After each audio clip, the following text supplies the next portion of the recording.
This week on Flicker Effect, it's that time again. We will each be listing our top 10 films of 2016 this week.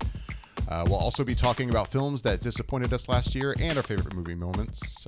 There's lots to discuss, so let's get started.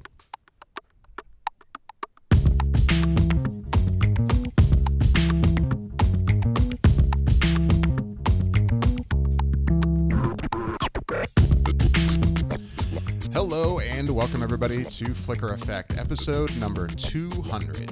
We are recording this on Sunday, January 8th, 2017. I'm David Lott.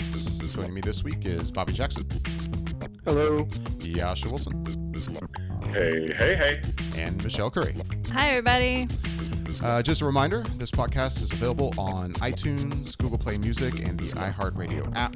You can find us by simply searching for Flicker Effect. That's 2 words. These episodes are also available on YouTube. Just go to youtube.com/Flicker Effect. How's it going, guys? Happy 200th episode. Woot! 200! Yeah. This is a really good episode for 200. I'm really happy. It worked out well. We worked this out. Like 2 months ago, I sat down and I looked at the calendar and was like, let me see. Wow, we can make our top 10 episode, the 200th episode. That'd be pretty cool. Nice. But now we got to make sure we record every one of these weeks. Can't miss anything. So, yeah, it worked out. And cool. It's nice. I wish Bobby and Yasha were here Oh, yeah? to celebrate. Yeah. But in nice. spirit and in good favor, I have something. Ooh, what do you have, Michelle? Is it alcohol? It is alcohol. Shocker. Michelle brought alcohol. Who knew?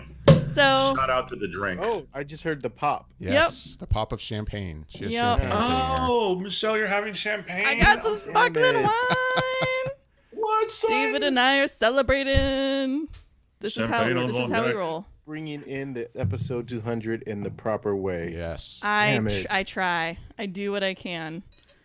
I mean, it's We in the pop afternoon champagne. here. Like we can. Yeah. we can have And we this- never record during the day. This is nice. There's lots of light in here. Yeah. I'm digging recording in the middle of a Sunday. And day drinking. Don't forget the day drinking. And day drinking. And day drinking. So cheers. Cheers. Cheers, everybody. Cheers, guys. Even though Cheers. cheers to guys. whatever you Happy have. 200. Happy 200. Oh, very nice.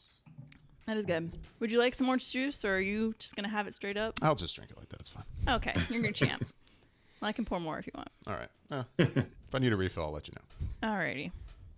So yeah, now we're celebrating. So yeah, we're celebrating 200 Nice. episodes. And yeah, we've got a whole year to talk about, guys. It is top 10 list time. Buckle up, Buttercup. It's gonna get real. I think we're pretty much just going to jump right into it. I mean, Well- couple things first. Or go ahead, Bobby. It sounds like you want to say something. No, I was just going to say, I mean, maybe you can handle the housekeeping or whatever you were going to Yeah. say first, but I'll jump in after that. Okay. I mean, yeah, before we do this, I always like to mention that we don't know what each other's list is. We like to keep our list private because it's just more fun that way. So I have no idea what's on any of your guys' lists and vice versa. So that should be interesting. I always like to mention, too, to everyone listening, keep in mind, we don't do this for a living. We have not seen everything. Oh god. So some of us have seen a lot, but we have not seen every film. It's calling you out, Bobby Jackson. Calling you out. So if you're listening to our list and thinking, what the fuck? How did you not include this or not include that? Just bear with us. After we go through our list, we'll each go through like, hey, these are maybe the big movies that you're seeing on a lot of lists that you didn't get a chance to check out. We're only human. We have day jobs. I definitely have a couple. I'm sure we all do. So we'll talk about that. I'm all about the what the fuck moments when we finally get down to, our list, as Michelle was saying off air, how it's just going to blow our minds. So I can't wait for those moments where we're just like, wait, what did you just say? You just chose a what? Wait, sorry. What? Really? Huh? Where was that made? That movie made? It was made in Indonesia. It was, a single, released in one theater here in the United States, and it happened to be down the street from my house, and it was just beautiful. The That funny, type of moment. I'm trying to think of an immediate, what would be one movie this year that one of you guys would put on your list? I'd be like, what the fuck? And the first movie that popped in my head was Pop Star, except it's on a lot of lists. So It is. That's not out of the realm of possibility. It's And totally I not. actually watched that yesterday. Did you? Did yeah, you? I was I thinking about did. watching it this week, so I never got a chance to. Was it because it was watched that in showing the up on theater. lists? Yeah, it's because it popped up on lists, and I forgot that Yasha had actually watched it in theater. But I mean, I'll talk about some of the stuff that I can't talk about today on next week's show. So Right. Cool. review is forthcoming, I guess. Yeah. Yeah. But Bobby, you had something? Yeah, no, I was just gonna say earlier. I was just gonna ask the question: what did you do in order to prepare for this top 10 show? Oh, me. In terms of, did you have to cram a lot of movies in a short amount of time, or did you watch them throughout the year? Well, if you're a listener to this lovely podcast, you're probably aware that I had to binge. Yeah, I watched 10 movies this week, and this seems to be turning into a tradition for me. I mean, the past couple years I've had to binge, movies in December, but it wasn't really till last year that I really did most of that binging in one week. And I did the same thing this year. I mean, I luckily had Monday and Tuesday off this week. So those 2 days I watched 7 films. And then I watched one movie each night the next 3 out of 4 nights. So yeah, I've seen 10 films this week. And it's interesting too, compared to last year. Don't get me wrong. I mean, I'd have to sit back and probably listen to this episode from last year to remember exactly what I watched in that week. I can't remember. But I know, even though I saw good movies, I didn't see a lot of movies that were like, oh my God, this could totally make my list. Like, I saw some good films, but if I remember right, there were only a couple that were like, okay, I could see this on my list. But this year, it was like, I watched a lot of great movies this week. Yeah. And I think it's kind of evidence of how many good films we actually had this year. I feel like last year we had some really great movies, but then there was a kind of a drop off, in quality. And this year, if you go to Rotten Tomatoes, you look at their rating score for the films for the year from highest to lowest, and there's a lot up there in the 80s and 90s. And yeah, I saw a lot of really good films, so I'm excited to possibly talk about some of them on my list. I don't know, we'll see. But yeah, I watched a lot of movies, and it was nice. It was fun. It was fun. But in one way, I also don't recommend it because in one sense, I had a really good time watching a bunch of really good films. And then I was starting to get into a mode where I was like, man, I just want to keep watching more films. And yesterday, I mean, if I wanted to, I could have tried to fit in 2 more movies at home. But I was just like, no, now I got to start prepping for the episode. I watched one last movie. That's going to be it. But at the same time, emotionally, you're kind of all over the place when you're watching very different movies one after the next. You're kind of emotionally back and forth, and it's a bit much.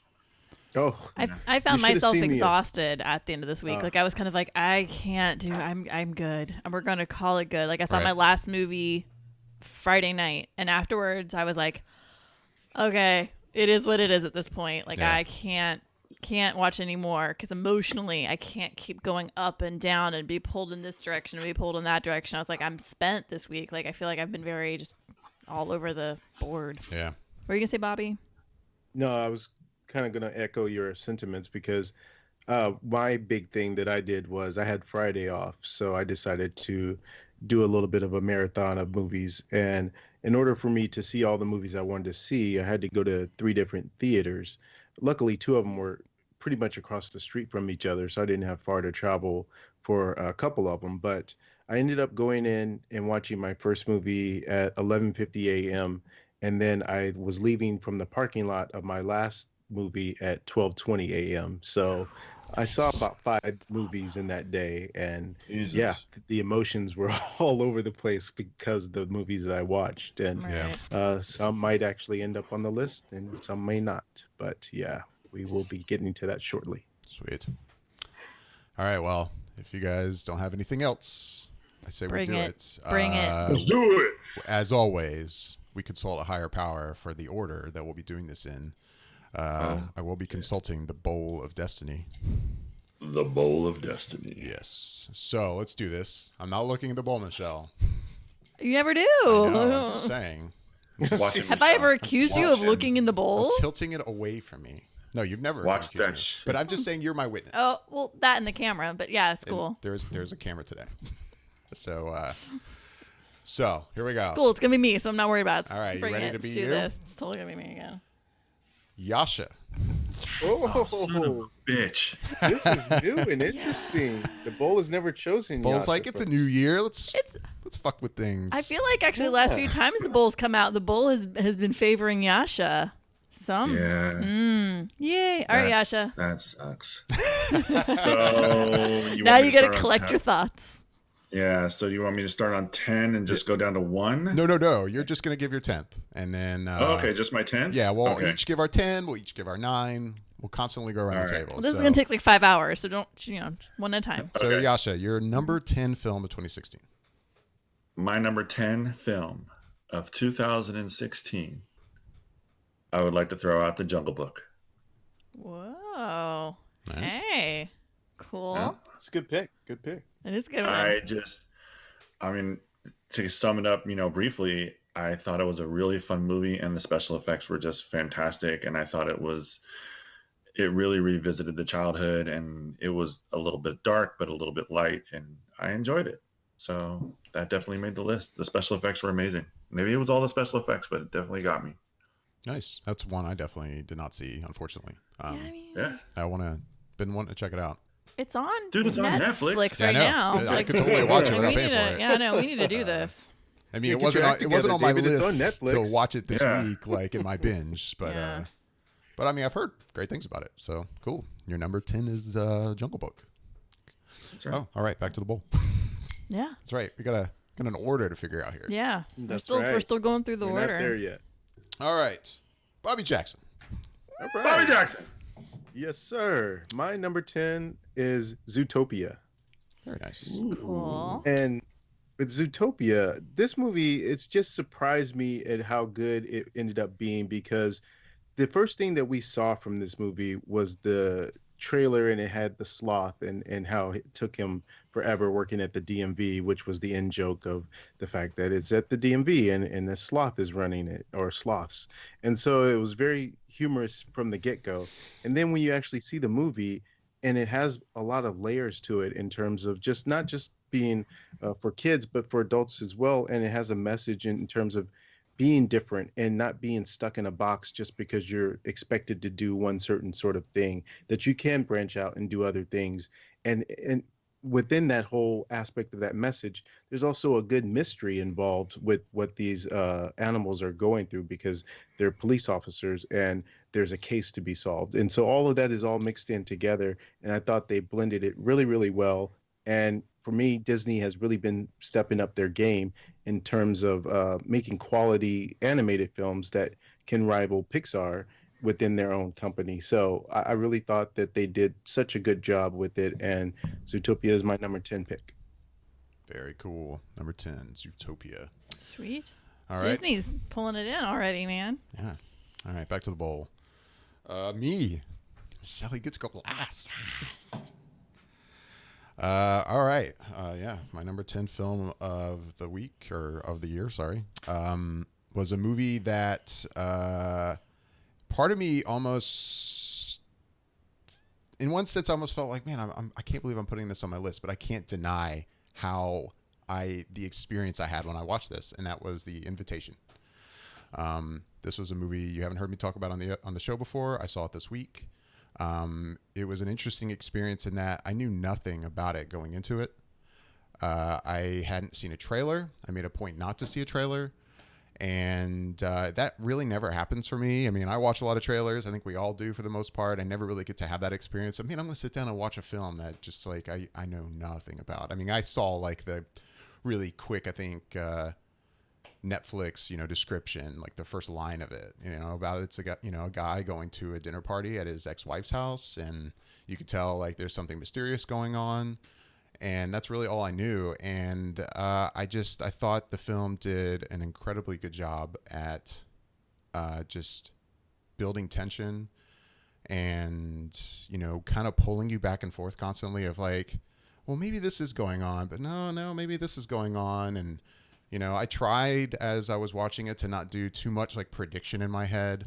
And sure, as things like really get going toward the end of the film, it wasn't like a huge shock what was happening, but at the same time, I felt like the film handled it so well that I literally jumped up out of the couch as I was watching this movie, just like, holy shit, like this is happening kind of thing. And I just thoroughly enjoyed watching it. It was a lot of fun and kind of crazy.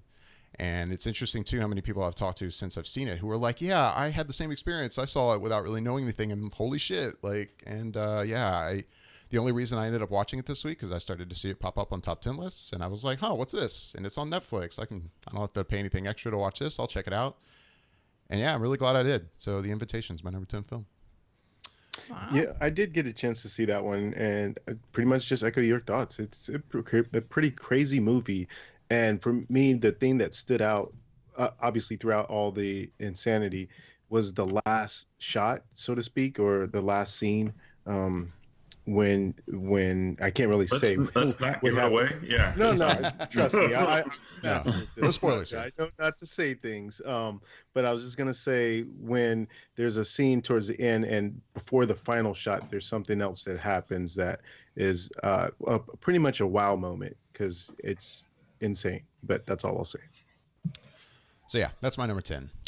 So that leaves you, Michelle. Yay! What is your number 10 film of the year? So this is a movie that, I'll be honest, I went back and forth, and I was like, I don't know if I want to put it in or not. And I went back and forth between it and another film. And at the end of the day, I have to say it surprised me, because I feel like it was a slow burn. And then I kind of started figuring things out. But at the same time, I will say the way this film ended was one of the strongest endings to a film I've seen all year. And that was The Invitation. I don't look at that. So yeah, David Shut up. You guys both have the same one. We both have the same one for 10. I mean, I went back and forth on it. And it's funny, like when David said that, I was like, oh my God.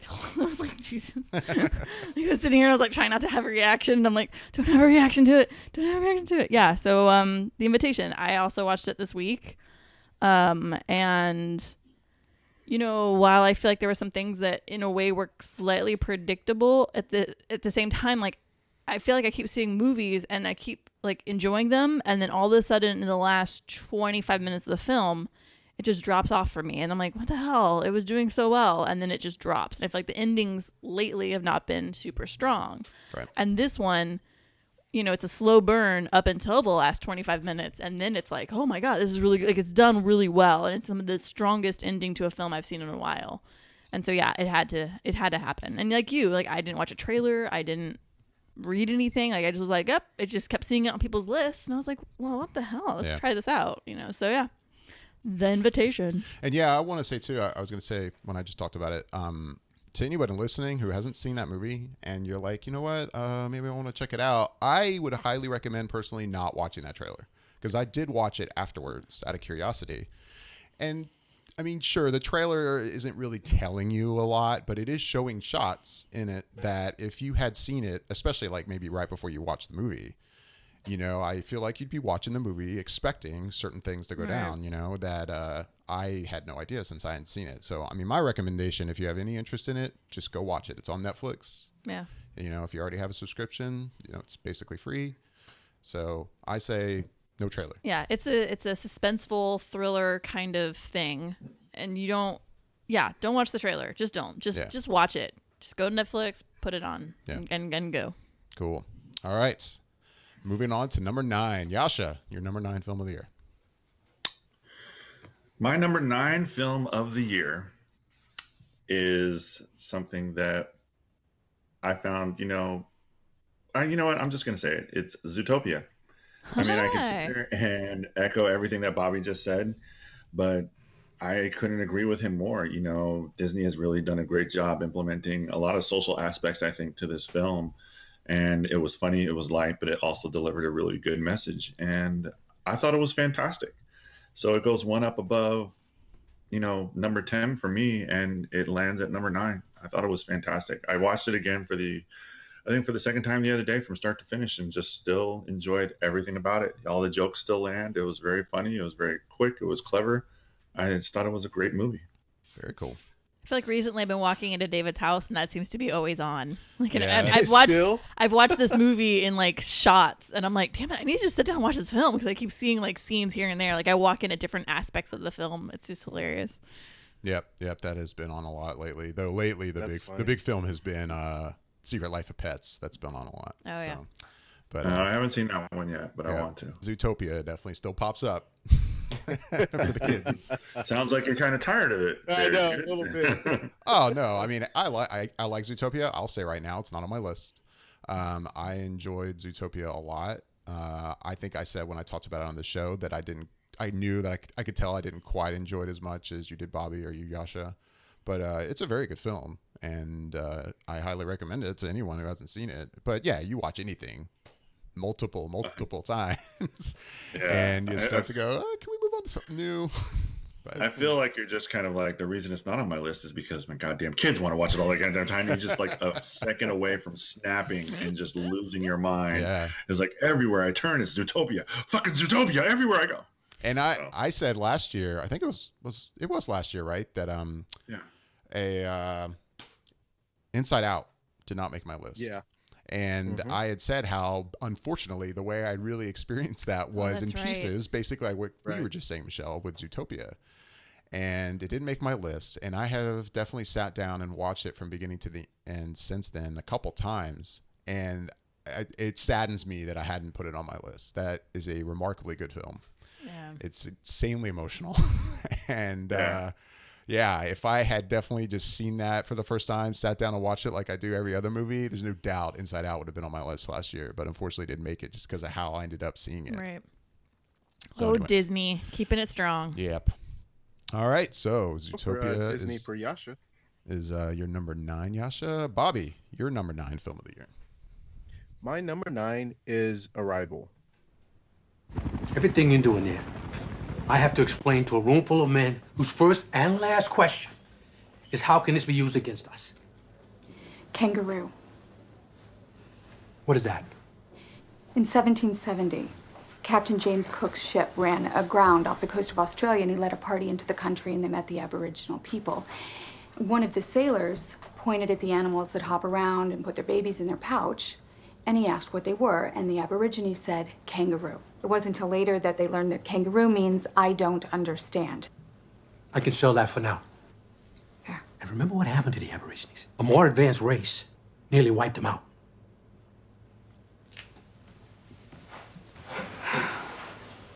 It's a good story. Thanks. It's not true. But it proves my point.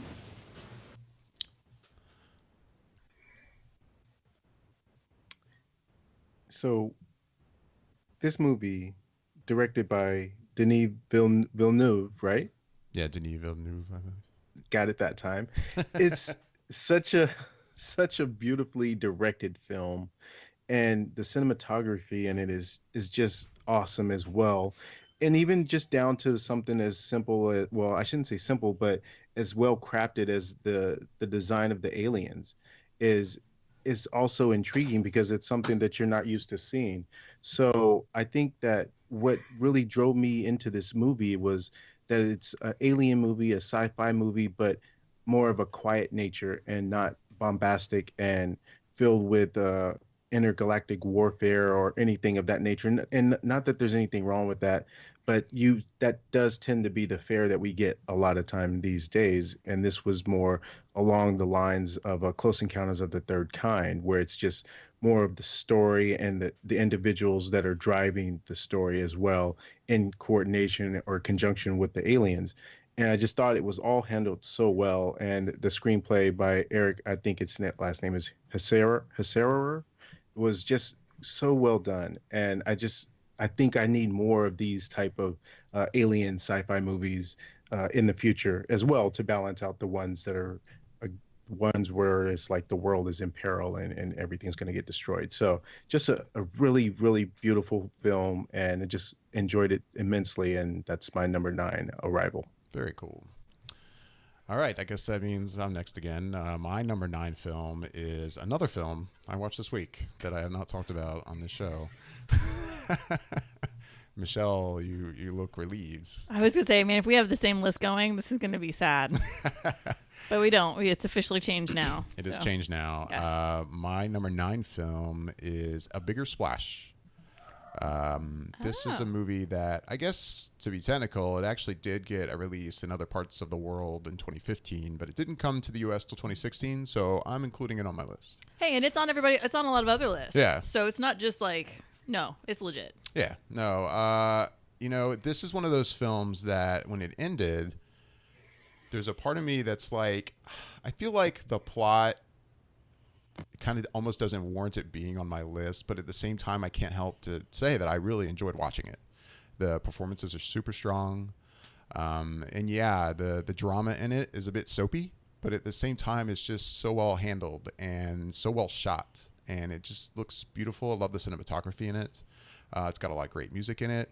It's got Ralph Fiennes dancing a lot in it, which is entertaining to watch. I don't know. I just really enjoyed it.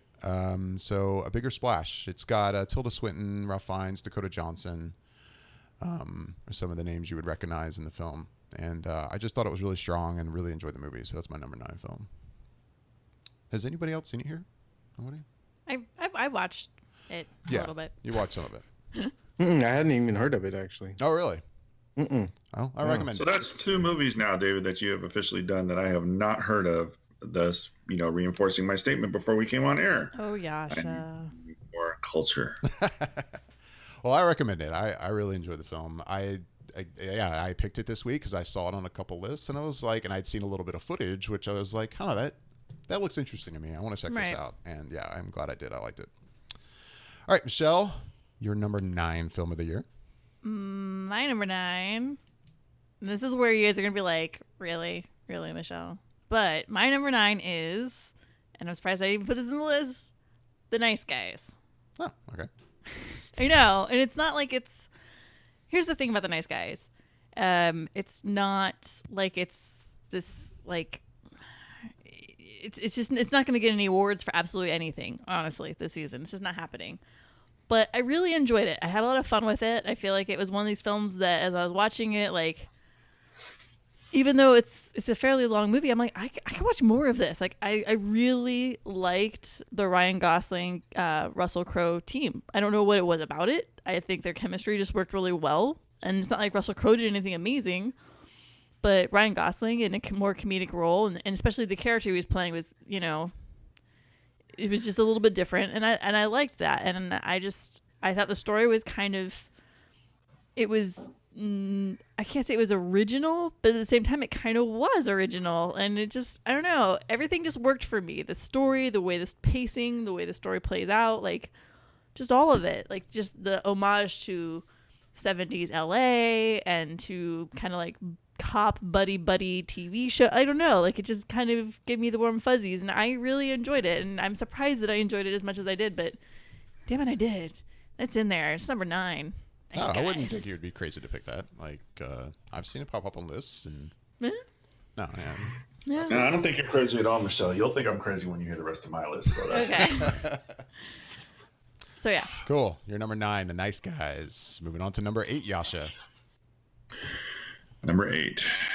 My number 8 is The Legend of Tarzan. I don't know why. I thoroughly just enjoyed every aspect of this film. I thought it was a lot of fun when I really saw it on some of the list. Well, it's not popping up on any list, but I was looking at over the movies that came out of the year, and I was like, oh yeah, I really did like that. And that was much more entertaining than I really thought it was ever going to be. And yeah, I just dug it. I thought it was a fun movie. And I was hoping that, it would do well enough that we might get like another one, because I thought they did a really good job with it, but I don't think they will. It was just a one and done type of thing, but I enjoyed it. I thought it was a fun story. Cool. Your number 8, The Legend of Tarzan. Bobby, your number 8 film of the year. My number 8 is Hell or High Water. It's reckless is what it is. Oh. It's tweakers, I'm telling you. I don't think these boys is reckless. Damn sure it's tweakers. They know exactly what they're doing. I don't know how you're going to survive without somebody to outsmart. You need a hobby, and quick. You like to fish. Not enough to do it every day. Oh, who knows? Maybe one of these bank robbers is going to want a gunfight, and I can dodge my retirement in a blaze of glory. Well, I seen you shoot. Won't be much glory in it. All right, Hell or High Water. Man, this movie, it's so good in the way that I feel like we're getting few more of these types of movies these days where it takes its time in telling the story, but the payoff is so good because of the way you really get into the story and to the characters. And a little bit about the synopsis of the story. It's about these two brothers that are robbing banks, and there's a method behind their madness, and Jeff Bridges plays the cop that's sort of on their trail. And the two brothers played by Ben Foster and Chris Pine, they do such good, quiet work, whereas Chris Pine is more the understated brother, and Ben Foster is sort of the crazy, over-the-top brother. And you see their relationship and the way it works together in terms of how they are planning out these different robberies. And then you also see the relationship between Jeff Bridges as the cop and his partner, and the banter that they have back and forth that you can only get from being a partner with someone and knowing them, and the way they are constantly insulting each other. But it just all felt so real and just so well done. I just had a lot of respect for the way that they told this story, and didn't feel like they had to service it in any sort of way to hurry up and tell it or get to a lot of action beats or anything like that. It takes its time, and it's the better for it. And I really, really enjoyed the movie. So my number 8 is Hell or High Water. Very cool. All right. I guess that means I'm moving on to my number 8. You'll have to share something personal eventually. People won't stop asking until you do. And if I don't, they'll interpret my silence however they want. Her brow furrows. Her lips are drawn. She holds back her tears, but she can't hide her anger. Most writers want to be famous. You want to be famous? No, I am fine as I am, thank you. You should prepare yourself. This article will bring you a great deal of attention. Oh, in that case, any advice for me? Yes. Don't marry the president. Are you afraid I'm about to cry again? No, I say you're more likely to scream. Scream what? My husband was a great man. Yeah, I was kind of surprised I put this on my list. I wanted to see this film, and I saw it this week. Yet another film that I just saw. But I wasn't had a strong desire to see it. I've said before, I'm not a huge biopic fan. I mean, sure, I've seen biopics I've enjoyed, but for the most part, they're just not my thing. But I definitely liked the way that this was handled. I definitely prefer biopics that instead of let's look at the life story of a particular person, more focuses on a small time period in that person's life. For example, the way Lincoln was made. And in this, it looks at Jackie right after the assassination of her husband, John F. Kennedy, and how she handled the nightmare that she was going through. And I don't know, it's just fascinating to watch. Strong performances, of course, I think by everybody in it. And yeah, I enjoyed the film. It was really good. Jackie is my number 8 movie. Nice. Moving on to you, Michelle. What's your number 8? Well, I guess it's kind of sad that I'm already pulling out a little bit of the Marvel magic this early, but yeah, I'm surprised myself. My number 8's Doctor Strange. Cool. Believe it or not. I don't know what it was. I think it's because I just don't really know that much about the character. I mean, I know very little about Doctor Strange, and what I did, it was from his popping in on X-Men comics.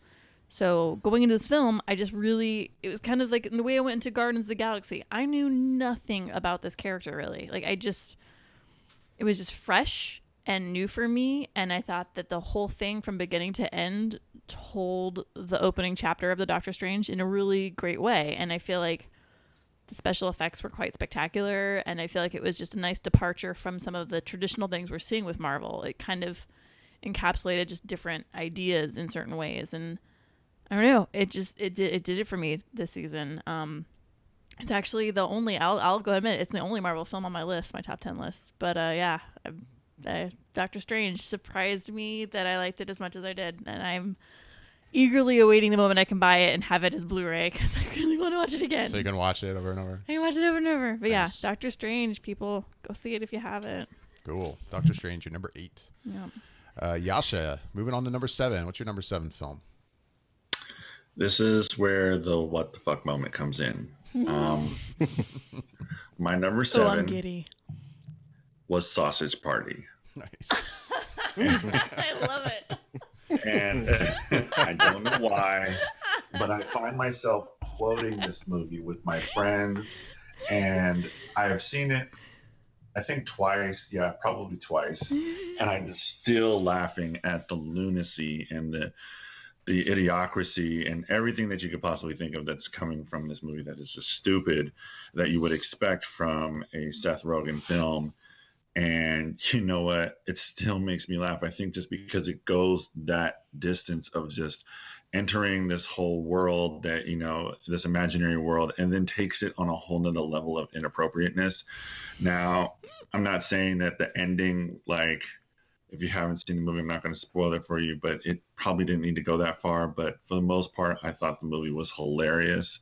Couldn't stop laughing. It was ridiculous. And it was just definitely a movie that you could sit down and kind of watch and really just like say what the hell throughout the entire movie and enjoy it. It was twisted. And I don't know why I enjoyed it so much, but every day at the gym, I'm quoting it with some friends. Nice. So. You know, I love that we don't take our top 10 list like uber seriously, and we only like pull things that are going to get nominated for stuff. Like, we literally genuinely put things on here that we really like and we enjoy and we have fun with. And I'm so glad to hear like Sausage Party is like in your list, and not just like 10. It's like in the middle of your list. Like, I love it. Like, I love it so much. There.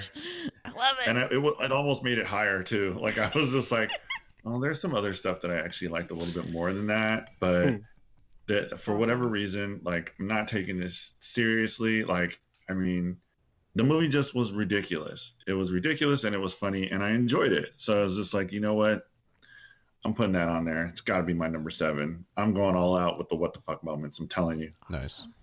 Yeah, I mean, I've said before, I use Apple TV for a lot of like my movie rentals at home, and every year, right at the end of the year, you can go into, you know, the movie rental section of that, and it'll have like hey, our kind of critic top picks of the year, and Sausage Party is in there. Is that? And I'm like, huh. Like, interesting. I'm not gonna include it in my binge this week. I haven't seen it yet. I do want to watch it, but I was like, man, that's kind of surprising to me. So that's cool. Sausage Party, number 7. Well, I'm telling you, like, you go in there expecting a Seth Rogen movie, you are going to get a Seth Rogen movie. And nice. Everything that you're sitting there thinking like, oh, they won't. Oh, yeah, they're going to go do that. Okay, that's cool. Wow. All right, that's different. I feel dirty watching that, but okay, it's cool. Cool. All right, Bobby, your number 7 film. My number 7 is La La Land. Hey, Bill, thanks for having me back. You're welcome. I want you to know you're looking at a new man. Good. Man that's happy to be here. Excellent. Very easy to work with, man. Okay. And you're going to play the set list. Happy to. Even though I don't think anyone cares what I play, but yeah. Well, if by anyone you mean anyone other than me, that would be correct. I care, and I don't want to hear the free jazz. Right. Okay. Although I thought in this town it worked on a sort of one for you, one for me type system. How about 2 for you, 1 for me? How about all for you and none for me? That's perfect, yes. Great. Okay. Okay, mutual decision then. Right, made by me. Right, and I sign off on it, so. Whatever, tell yourself what you want to know. Well, welcome back. There's a nice way to say that, Karen. All right, La La Land, you're number 7. Yeah, you know, it's weird. I kind of feel like I'm being a clip hog because I was just thinking. and it's, but on the other hand, I haven't heard anybody else list these movies on their list yet. So I'm like, well, am I being a clip hog? I don't know yet, but we'll see. But La La Land made my number 7 because it was just such a thing where I like musicals, but I don't go out of my way to watch them. If someone suggests one to me, for instance, maybe I'll save that for a later show. I don't want to get into it right now, but there's a lot of things that I haven't seen in terms of musicals, but this one just looked like it kind of was something that would be right up my alley in the sense that it's centered around Los Angeles and it's about these 2 struggling entertainers and they want to be in the entertainment business with Ryan Gosling, he's a musician. He wants to play, and he has this dream of what he wants to do with jazz. And then in Emma Stone's character, she's an actress, and she wants to have the whole fame and be able to make it in Hollywood. So it was something that I could kind of relate to. So I was interested in seeing that. And with Damien Chazelle as the director and writer, he already is 2 for 2 with me because I really, really, really enjoyed Whiplash the year that came out. So I went in there with the expectations of getting something that would be on par with that. And it succeeded in that realm because I thought the music was great. I enjoyed the choreography. It's stuff that sticks with you well after seeing it. And it makes you feel kind of good in the sense of hearing this story and as it plays out because of the trials and tribulations that they go through, the ups and downs, and how life can kind of take you in all these different directions and still trying to have some sort of connection with the person that has the same type of dream that you have. So it really just spoke on a lot of different levels that I enjoyed. And on top of that, enjoying the music and the choreography that all blended together to work really well. So number 7, La La Land. Very cool. All right, my number 7, yet another movie I watched this week. 4 for 4 so far. My number 7 film is Swiss Army Man. I remember hearing a lot about it at Sundance, like I think we all did. It definitely seemed to draw varying opinions from people. I know there was talk about the fact that people walked out of the screening of it at Sundance, and I guess I could kind of see why, but no, honestly, I can't. I mean, yeah. I mean, sure, it's in one sense, it's kind of ridiculous, but I can't imagine walking out of a movie unless I was like offended by it. And I'm like, there's nothing offensive in this movie. Like it's got a farting corpse in it. Yeah, but I mean, come on, you're at Sundance. What the hell? You're going to see some interesting movies. Maybe they thought it was more of a comedy, and it's not that. Or No. maybe their expectations of what they saw, because you would have to feel like someone has seen the trailer for that and know that there's this farting corpse thing going on. So Right. is the expectation is that the tone was different than what they would expect for them to walk out? Because you kind of know what you're getting if you've seen the preview to a certain degree. Right. Yeah. I thought it looked fantastic. I mean, I thought it was an incredibly creative way to look at the movie and kind of somebody being stranded and something different. And, I thought it looked great. So hearing that, people are bashing it or walking out of it, like it just makes me mad because it's just like, this is a movie. Like you're going to rate something else completely high, and then somebody's using their creative scope to, reimagine something, and you're going to hate on it just because there's a farting corpse in it. Come on. I mean, it's just.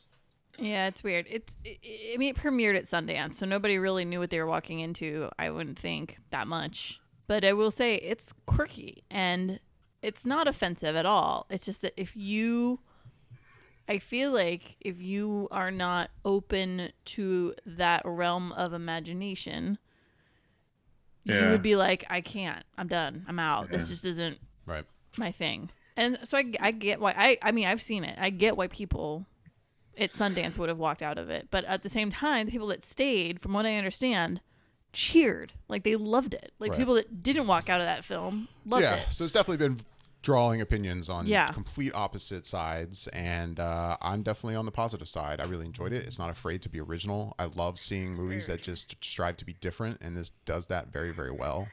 I really loved the work that the two composers that worked on this film did on the score. I don't have their names in front of me, but it was definitely a unique way to handle things by basically looping things that the two characters are saying in the movie, and it's an amazingly done score. It's so good. It's not a kind of movie you're going to get bored in. I really just don't feel that way. I really enjoyed it. It was good. I liked it. Swiss Army Man. That's my number 7. So, Michelle, your number 7 film. I actually have to look, so I'm trying to remember. My number 7. Yeah, what was it again? Yeah. My number 7 actually might surprise you, I think. But I don't think it's going to surprise the guys. My number 7 is actually Fences. And while I wasn't overly enthusiastic about the way the film ended, it was an incredibly strong and powerful story the whole way through. And it was captivating, and not one moment did I feel bored with it. And the performances are they're just incredibly strong. I can't really praise how spectacular Denzel is or Viola Davis. Like, it's good. It's just really good acting, and it just the way the story is told, this time frame of their life and their marriage and what they're going through. Like, it's like you just find yourself sucked in, and you just can't not look away from what's happening, and to hear them conversate with each other. It's very powerful and moving, because I don't know, it was just different than what I've been seeing this year, and I really enjoyed it in that aspect. I mean, when I sit and reflect on it, I was surprised myself at how much I really like. I was like, wow, actually I really did enjoy this film a lot. And yeah, there's things in there that can make people uncomfortable, but life can be uncomfortable, and right. I think they move forward with that in the right way. So, yeah. Cool. Fences. Yeah, that's one I haven't seen. I'll admit that right now. I was going to try to see it this week, and I just decided that there was a lot of other movies I wanted to see more, so I didn't make it. But I'll definitely be checking it out, especially before the Oscars. And yeah, I highly recommend it for the Oscars. Yeah. For certain. I would have liked to have seen it before tonight, before the Golden Globes, but no, I'll check it out probably sometime soon. Oh, yeah. Cool. That's actually the beautiful thing about it that you mentioned, David, is that even though we didn't get a chance to see everything that we would have liked to before our top 10 list, we still have a chance to see a lot of that stuff before the big show with the Oscars. So there's time to see some of these ones that may have missed our list, but you're hearing each other's list and how highly we each other are speaking of certain things. It's like, okay, well, let me put that on my list to see before the Oscars. Right. Yeah, I think later on we kind of get to things that we could have seen that we wanted to. A lot of the things I have listed are fairly recent, and I feel like are going to wind up on Oscars. And I feel like it's going to be like, yep, everybody wants to see. Like, I feel like you guys are going to be like, yeah, a lot of head nodding, a lot of yeah. Cool. All right, Fences is your number 7. Moving on to number 6, Yasha. Fantastic Beasts and Where to Find Them. Oh, yes. I really, really, I really liked it. I've seen it twice now in the theater. And after even listening to the interpretation of like my fellow cohorts here, it just made me have a whole nother appreciation for the movie, what J.K. Rowling is trying to do, telling the story, the world, the wizarding world, I should say. And I really enjoyed it. I just thought it was a fun movie, and it was great, and it just expands more on a world that I really enjoyed watching and learning about over the past decade or so. So I loved it. I'm looking forward to seeing what else they do. Nice. Fantastic Beasts, your number 6. Bobby, your number 6 film. My number 6 is Rogue One, A Star Wars Story. And this movie exceeded everything that I was looking for from it. In terms of being the first solo Star Wars film that isn't connected to the main story of the Skywalkers and in such a direct way, it just did everything that you wanted it to do when they first presented the idea of it being a war film. And it gives you new characters to root for and to glom onto, and it gives you a story that is something that you've probably been interested in for the longest time, which is who are the people that stole the plans to the Death Star, and how did that all unfold? And we get that in this. And with that last hour of that movie that takes place on the planet, where there's aerial battles on the planet, there's space battles, there's ground battles, it gives you everything you could hope for in a Star Wars film. And I just thought it really exceeded anything that I think a lot of people were expecting. And it just really makes me look forward to even more solo Star Wars films in terms of where they're going to go and the different types of stories they can tell. So that's why number 6 for me was Rogue One. Very cool. All right, my number 6 was Moana. Wow. Yeah, I think I kind of loved this movie when I talked about it on the podcast before, and Bobby, you predicted it was probably going to be on my top 10, and yeah, it is. I I just, in one sense for Disney, it's following the basic formula of a Disney animated film, but it's also got some differences to it that just really work, and I just enjoyed the shit out of it. I really, really loved this animated movie. It's going to definitely rank up there for Disney feature animated films, like way up there for one of my favorites. I thought the music in it was really good, and I'm quoting somebody else who's talked about Moana on a different show. It's not afraid to be a musical.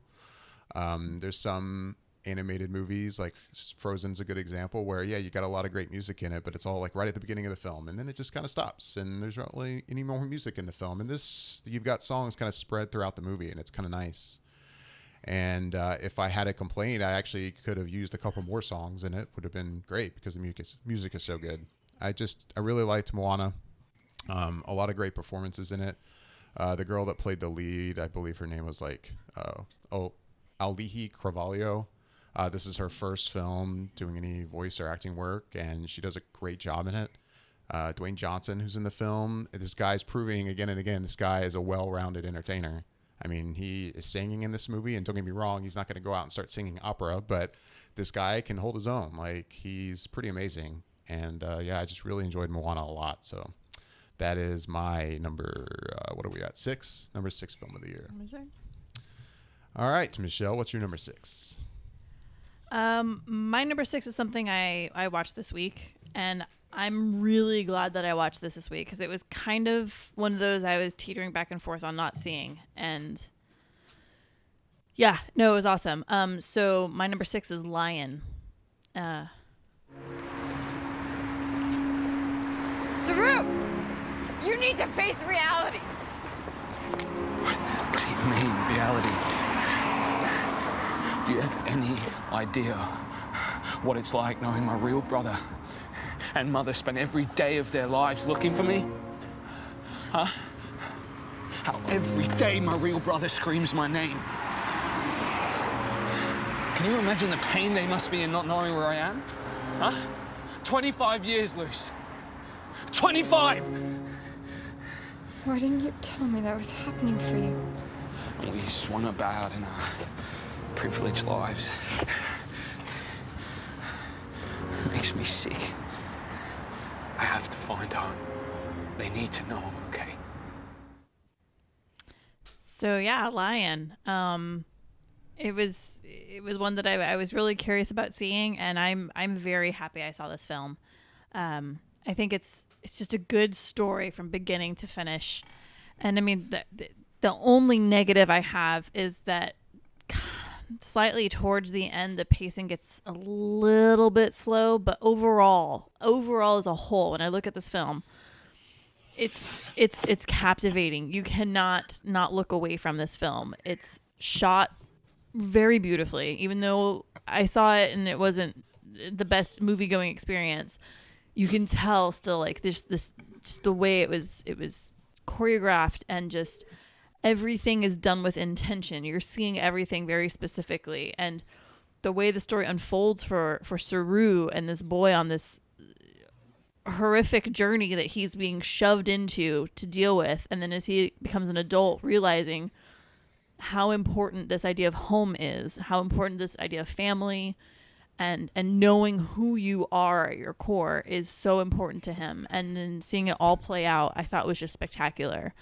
The young boy who plays young Saru and then the older gentleman who plays the adult Saru, both really good performances. I just think it was just, this is what storytelling is about. It should move you in different ways. You should feel pulled emotionally, and you should also still cheer for the people that are in it. And I feel like this movie really completed all that for me. And so, Lion, I highly recommend this film. It was really good.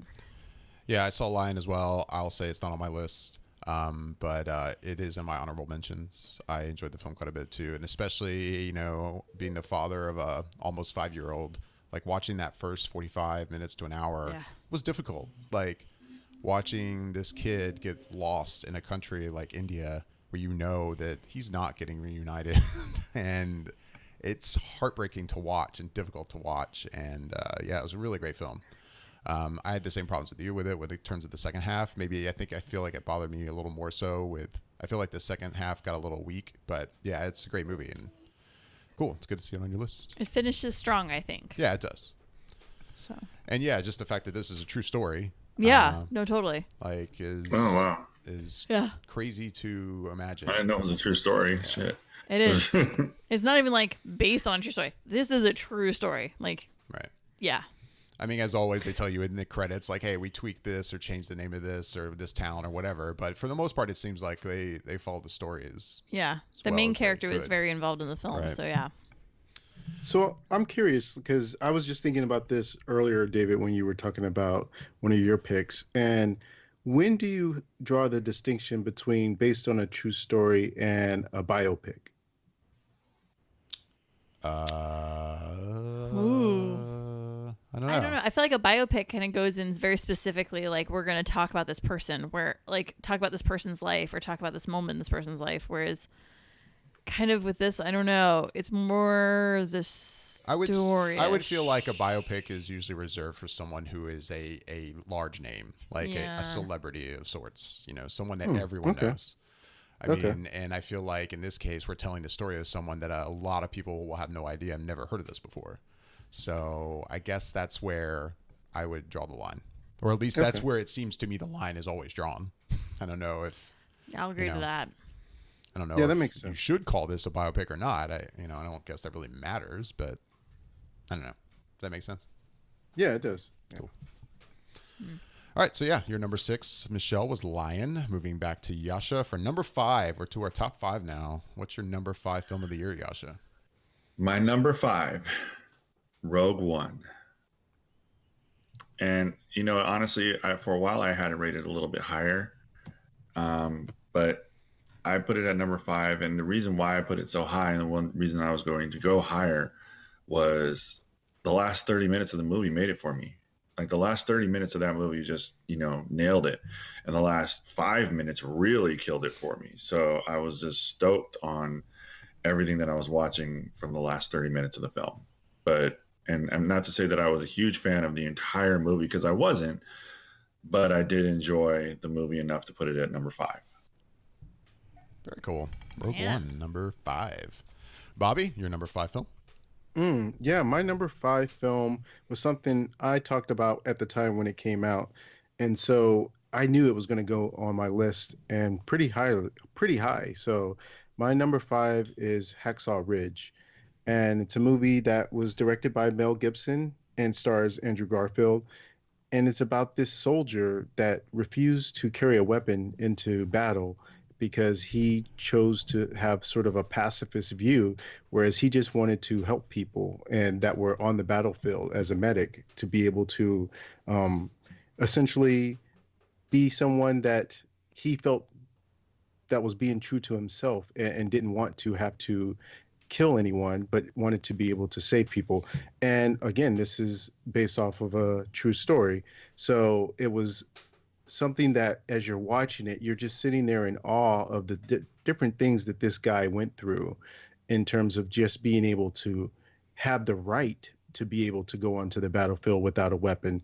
And it's a very harrowing tale. And I just thought it was told very well through the lens of Mel Gibson, and anything that he's done in the past, obviously you think about, but when you just separate that and just think about how he is as a director or as an actor, he really did such a good job in telling this story and portraying the life of Desmond Doss and what he went through for the World War II war and being able to do the things that he felt was right. So that's why my number 5 is Hacksaw Ridge. Very cool. Hacksaw Ridge, you were number 5. All right, moving on to my number 5. It'll be the second animated film on my list. You're growing stronger. You might not want to look quite so pleased about that. We grow stronger, the world grows more dangerous. Life has a funny way of keeping things balanced. Monkey, do you ever say anything encouraging? I encourage you not to die.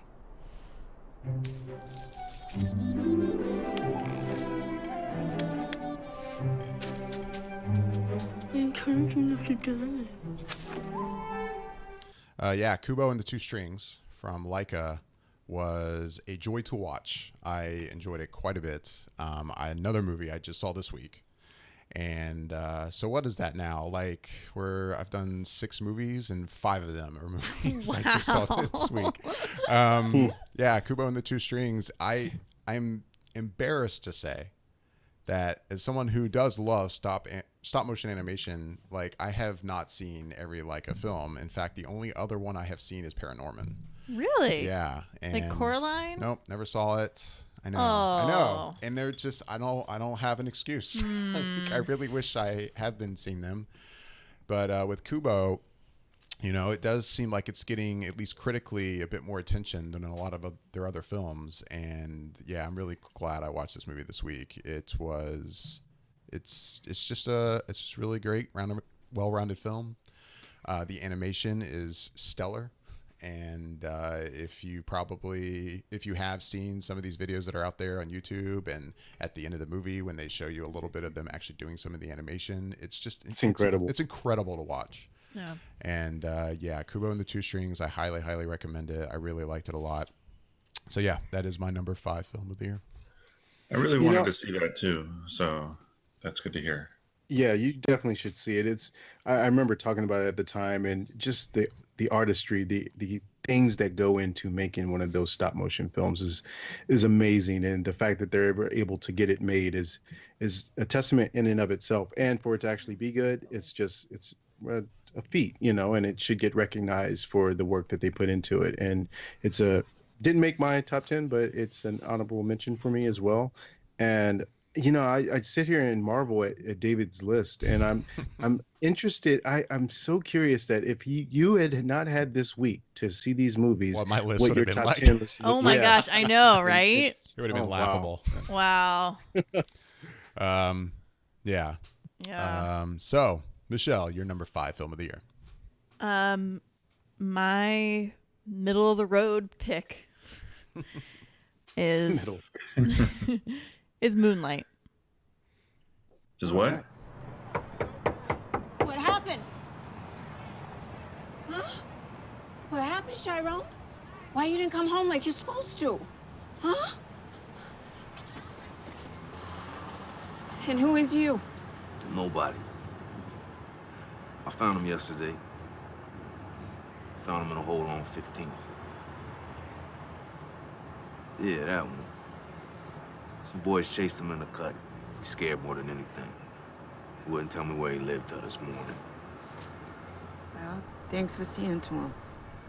He usually can take care of himself. He good that way,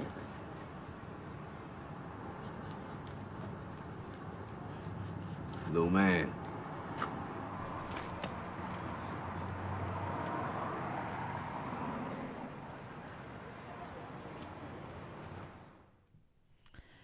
So yeah, Moonlight. It took me by surprise, this one. But again, for me, this is a story that from the moment you sit down in the theater until the credits, you're captivated by what you're watching. With the story itself, visually, emotionally, it just it congregates a bunch of emotions within you, and it ebbs and flows throughout the whole film.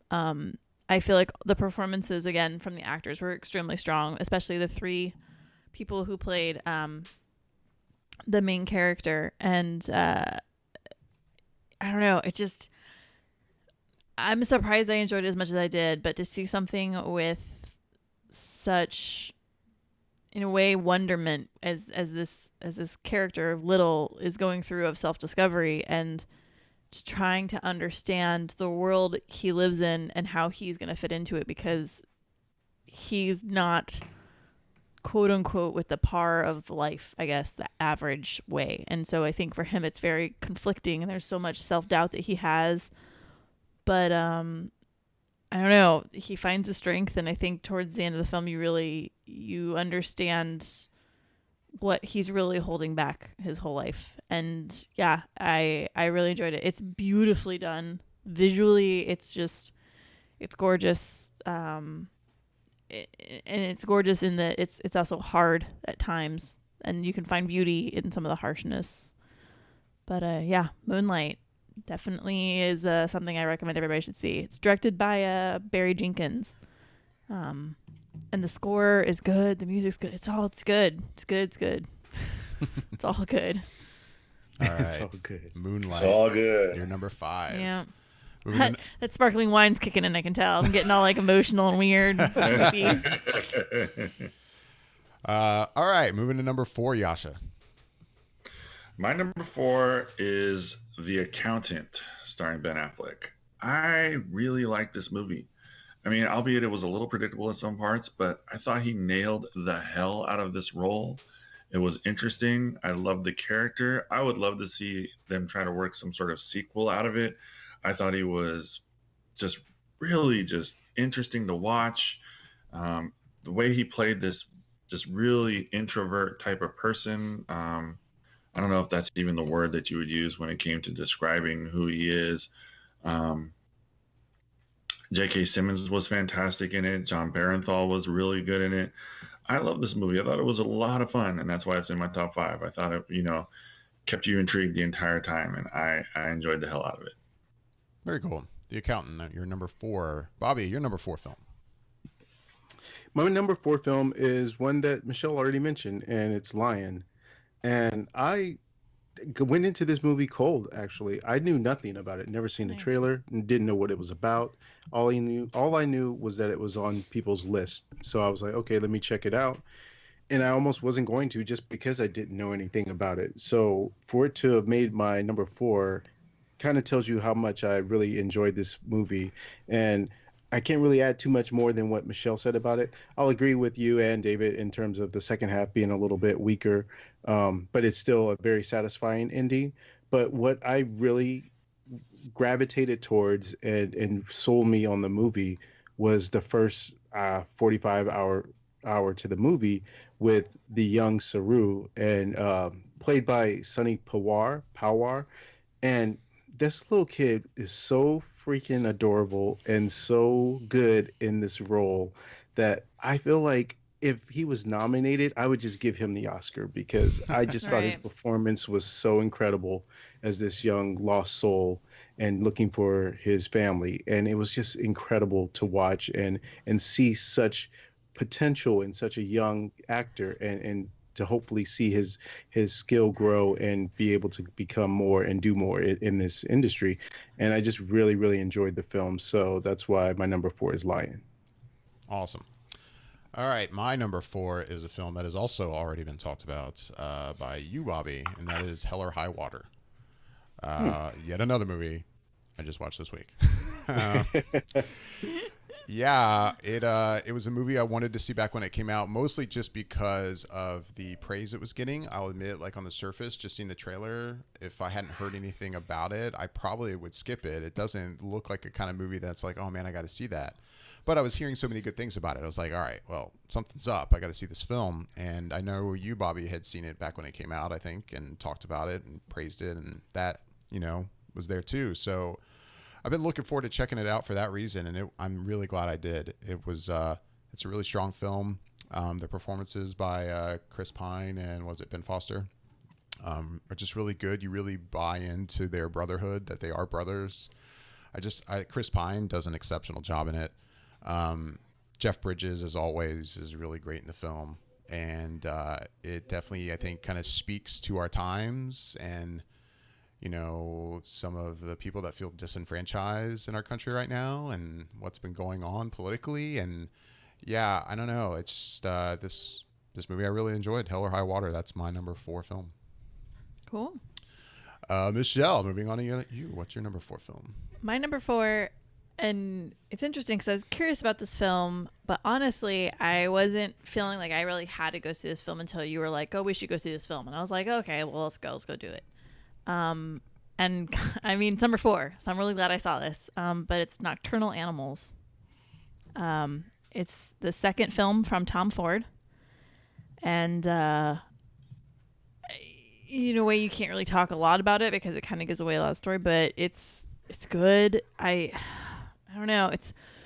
This is not a film for everybody, for certain. It's just not, and at moments it gives almost like a visceral reaction to some of the things that you're seeing, some of the imagery and some of the ideas behind them.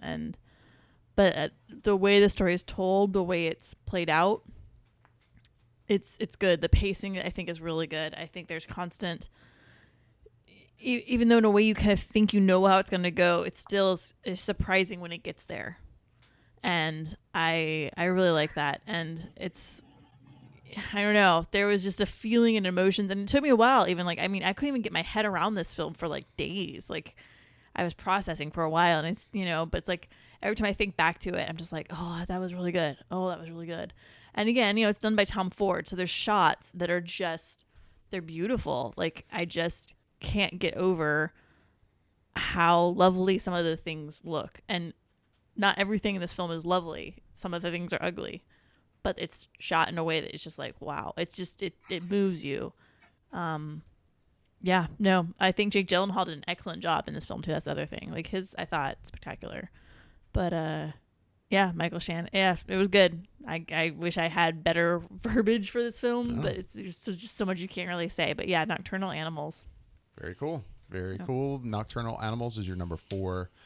We're down to our top 3, guys. Whoop, whoop. Yasha. We should have a sound effect or something. I know we should, but sorry, I'm slacking. The trumpet sound. Drum roll, please. Yes. Yasha, your number 3 film of the year. Well, Bobby, I think, already said this movie. Actually, I'm not sure who said this movie, but my number 3 is Doctor Strange. I love this movie. I think it was you, actually, Michelle. Sorry. I love this movie. I thought it was a great introduction to the character and just a further expansion into the Marvel Universe. Couldn't have been happier with the film. I love it. Can't wait to own it. It was just a fun, fantastic movie. Benedict Cumberbatch is the man. I would stand by that. I'll say it loud and proud. That guy is awesome. And the movie was awesome. And that's all I can say. It's just a fantastic film into the Marvel Universe. And I think it did a great job introducing us to a character that not many people are familiar with, and just got us ready for more. Awesome. Doctor Strange, your number 3. Bobby, your number 3 film of the year. All right, so everyone seems to have that WTF movie on their list. Oh boy, he saved it for 3. I like this. Nice. I like this. This is gonna be good. And here's mine, and forgive me if no one's heard of this movie, but I'll talk about it a little bit just in case. So my number 3 movie is Train to Busan. And this movie is a South Korean movie, so that's probably one reason why you haven't heard of it. They are actually in the works of doing a American remake of this South Korean version. And it's the story of a zombie outbreak that happens on a train. And it's kind of like a little bit of Snowpiercer mixed in with zombies, and it's different in a way that of course the general go-to thought is like, oh, it's another zombie, fill in the blank, but I felt like it really elevated itself above the genre just because of the characters that are involved, because you have this family, is this dad and his daughter are taking a train to go see his ex-wife and to take his daughter to go visit or back to his mom, or back to her mom, sorry. And the different emotions that go on between the two of them, because their relationship is already sort of strained, and that what you see them going through, and everyone that you kind of get attached to within the travels of this train, and seeing how they're going to get away from these zombies. And the whole thing doesn't just take place on the train. Sometimes they get off the train, sometimes they get back on, but it's evolving, and it was just so well done. And anyone that doesn't mind reading subtitles, or if they want to wait for the American version to come out, you can do that. I don't know how well it'll translate, but I really thoroughly enjoyed it. It kind of came out of nowhere for me. I saw it on some list and decided to take a chance on it, and really happy I did, because it's my number 3 movie, Train to Busan. Yeah, I actually originally had it on a list of movies I was going to try to watch this week. Yeah. And it just didn't make it, but I'm curious to check it out, because I was starting to see it on, like underappreciated films of the year lists. Right. Mm-hmm. So, for that reason, I was like, that definitely seems like a premise I'm curious to check out. So I'm looking forward to seeing it. And especially now hearing it's on your 3 spot, definitely I want to see it. Yeah. Yeah, I was gonna say I saw that on a few lists. It sounds interesting, for sure. All right. So yeah, Train to Busan is your number 3. Makes me next for my number 3. I was actually going to say before my number 4, and I forgot that with these top 4, I don't know about you guys when you sit down to do your top 10 list, but for me, like as soon as I sat down and did my list, and easily these 4 films at my top 4 were like just automatic. Like I didn't have to think about their order; they were just bang, bang, bang, bang. Yeah. And the rest, it was like, okay, I love these films and I want them to be in. I was still playing with the order a little bit. Yeah. What did I like more than the other? But these 4 were, I didn't have to think about really at all. They were just automatic for me. So my number 3 film is also a film that's already been talked about, and that is Arrival.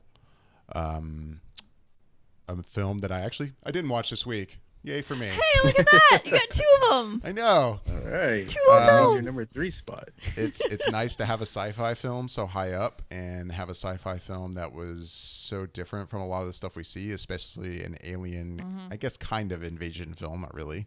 Yeah, it was just a great movie. I really thoroughly enjoyed everything about it. I really have no complaints really at all.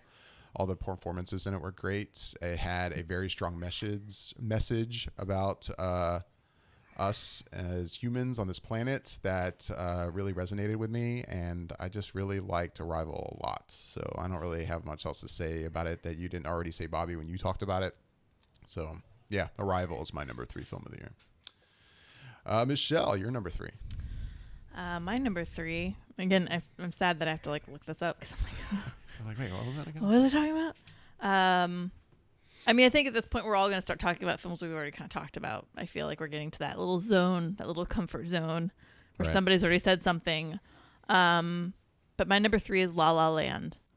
I was really impressed with this film, and I say that, and I'm not talking about the singing, but the storyline it's really good. I wish I could be like, oh, it's original. It's not really original. It's just that it's an old storyline told in a new way, an updated way.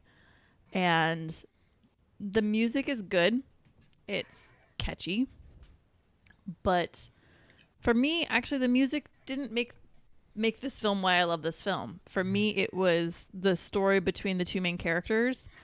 And their story, and then the love affair with Los Angeles and with old Hollywood and new Hollywood, and just even the end, it ended in a way that I think is far more true to the way life is, instead of being a fairy tale all the time. And I think speaks well of a story that you can go, anyone can relate to this in a way, because it makes you nostalgic for life. And yeah, I really liked it a lot. Awesome. Made me happy. Very cool. La La Land, your number 3 film. Yep. I'm so glad you got to see that, Michelle, because I think me and David were talking about it earlier in the week.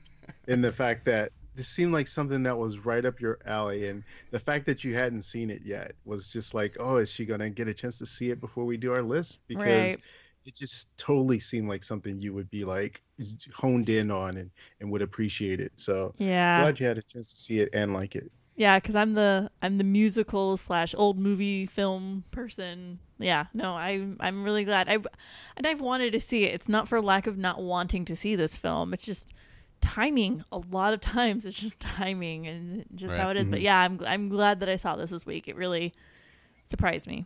Cool. Yasha, you're number 2. Well, I'm going to stay in the realm of Marvel and go with Captain America: Civil War as my number 2. Tony, if someone dies on your watch, you don't give up. Who said we're giving up? We are for not taking responsibility for our actions. This document just shifts the blame. I'm sorry, Steve, that is dangerously arrogant. This is the United Nations we're talking about. It's not the World Security Council. It's not SHIELD. It's not Hydra. No, but it's run by people with agendas, and agendas change. That's good. That's why I'm here. When I realized what my weapons were capable of in the wrong hands, I shut it down, stopped manufacturing. Tony, you chose to do that.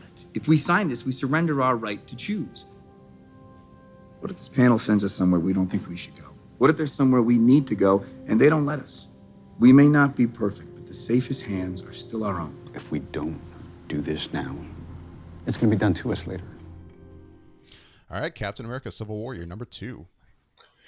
Yeah, I love this movie. I thought it hit on all cylinders. It was firing. It was fantastic. I really enjoyed every actor. I mean, it was a Marvel movie. They just seem to be getting better and better. The Russo brothers just really know how to entertain. I thought it was a great introduction for a couple of characters, especially bringing back Spider-Man.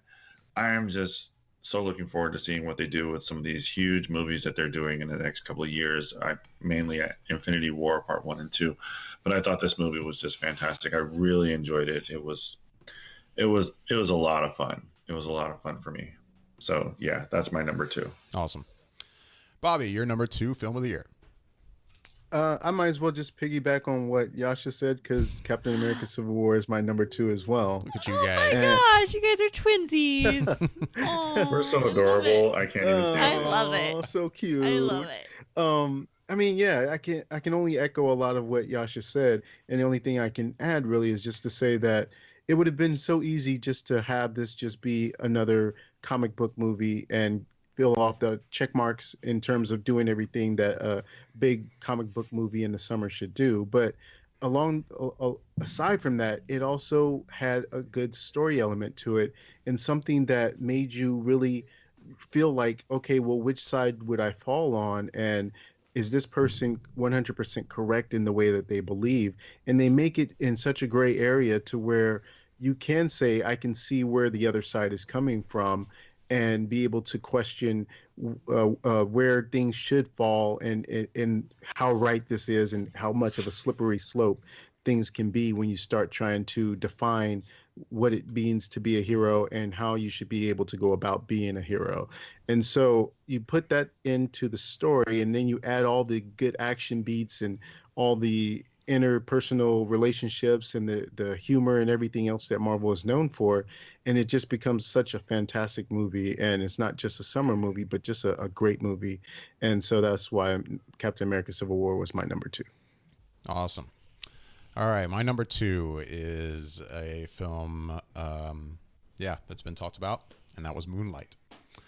What else is there to say that hasn't already been said? It's just a really powerful experience, and I love the way the choice to tell this guy's life, this man's life, and the kind of this 3 part / movement structure was just really well handled and really well done. And all 3 actors that played this guy at different ages, I thought did an exceptional job. It's something to see. And I don't know. Again, I don't know what else to say about it that hasn't already been said. Naomi Harris, in particular, I felt like her performance is just incredibly good. A lot of people know her as Moneypenny in the newer James Bond films. Mm-hmm. And what's this? Mahershala Ali, if I'm getting his name right. Mahershala Ali. He is also just really incredible in this movie, and everybody around the board. I mean, those 2 stand out for me, but everybody's really good in this film. So, yeah, Moonlight is my number 2. Michelle, your number 2 film of the year. My number 2 film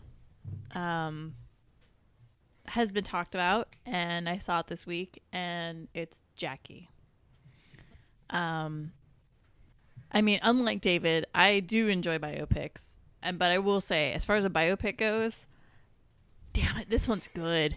And I love that it focuses literally on this very compact period of time in the story. And again, and I'm going to say, so as we sit down or watching the film starts up, it starts slow for me. I really was kind of questioning it in the first 15, 20 minutes. And then there's this moment, and I'm not sure exactly what it was, but it just kind of was like, oh. And then from that moment on, I was just in that film. Like, I was just completely sucked into the story and the way that it was being told. And I don't know, the director is new for me, Pablo Larraín. I'm thinking that's how I say it. And it was just edited well, and it was told well. And I mean, yeah, it's no surprise that Natalie Portman does a spectacular job. as Jacqueline Kennedy Onassis. And at this point, it's just Jacqueline Kennedy. Yeah. So, I don't know. And at first, I almost didn't buy her as Jackie, honestly, at the beginning of the film. Yeah. And then at some point, the table just turns, and I was like, oh my God, she's Jackie. Like, it just happens. And, not surprisingly, the director really focuses on most of the film is mostly on Natalie's face through most of it. But at the same time, to really comprehend all of the emotions that she's going through, you can't not focus on her face. Because that's like her one tell through the whole thing.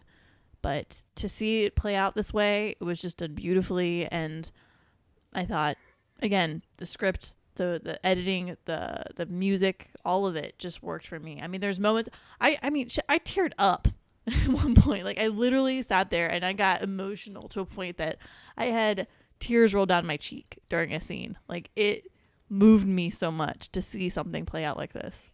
And yeah, I highly recommend this film. I loved it. Awesome. Jackie is your number 2.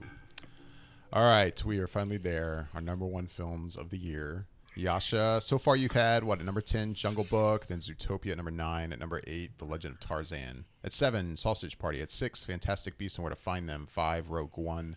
4, The Accountant. 3, Doctor Strange. 2, Civil War. Yasha, what is your number 1 film of 2016? My number 1 for 2016 would have to be Deadpool. I knew it. I had a feeling. I had a feeling. Oh, why we're so good together. Why is that? Well, your crazy matches my crazy. Big time. And we're like 2 jigsaw pieces, the weird curvy edges. But you put them together and you see the picture on top. Right. Wait. There's something I've been meaning to ask you. Only because you haven't gotten around to asking me.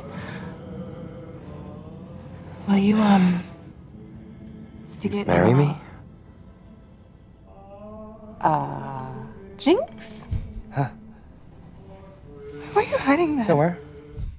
Yeah, I had to say, I was, even though we didn't know each other's list, I was pretty much hovering over the clip, like, this is it. I knew I was going to blame that one for you. I think everybody knew that this was coming. Like, I mean, I raved so much about this movie. I can't even begin to tell you how many times I've watched this movie, and I still laugh at some of it. Like, I'll just put it on for background noise. When it was on HBO, like I recorded it and just like kind of played it over. Like, nothing's on TV, I guess I'll watch Deadpool again. Like, I just thought this movie was so funny, and I mean, I'm a huge Ryan Reynolds fan to begin with. I like him. I think he's a fantastic actor. Not just in, comic book movies and stuff like that, but he's done some really, really good movies in the past. One of them, oh God, it always escapes me. But he plays a time management person, and it's such an interesting movie that I really recommend everybody to watch it. Give me 1 second. I'm trying to find it. You know what? Never mind. Doesn't matter. When I do, what's that? Keep going. Oh, okay. Chaos Theory. That's what it's called. It's called Chaos Theory. And he was so fantastic in that movie. It's, you should really check it out. I really enjoyed that one. But I mean, not for naught, Deadpool was a fantastic movie. I can't wait to see what they do with the second one. I really, really hope they stay in the same vein of what they've done. Just kind of make it fun, really not be afraid to make fun of itself, basically, is what it comes down to. And that's one of the reasons why I just enjoyed it so much, is that, he wasn't afraid to make fun of himself in this movie. It was just, I enjoyed it from start to finish. I thought it was funny, laugh out loud funny.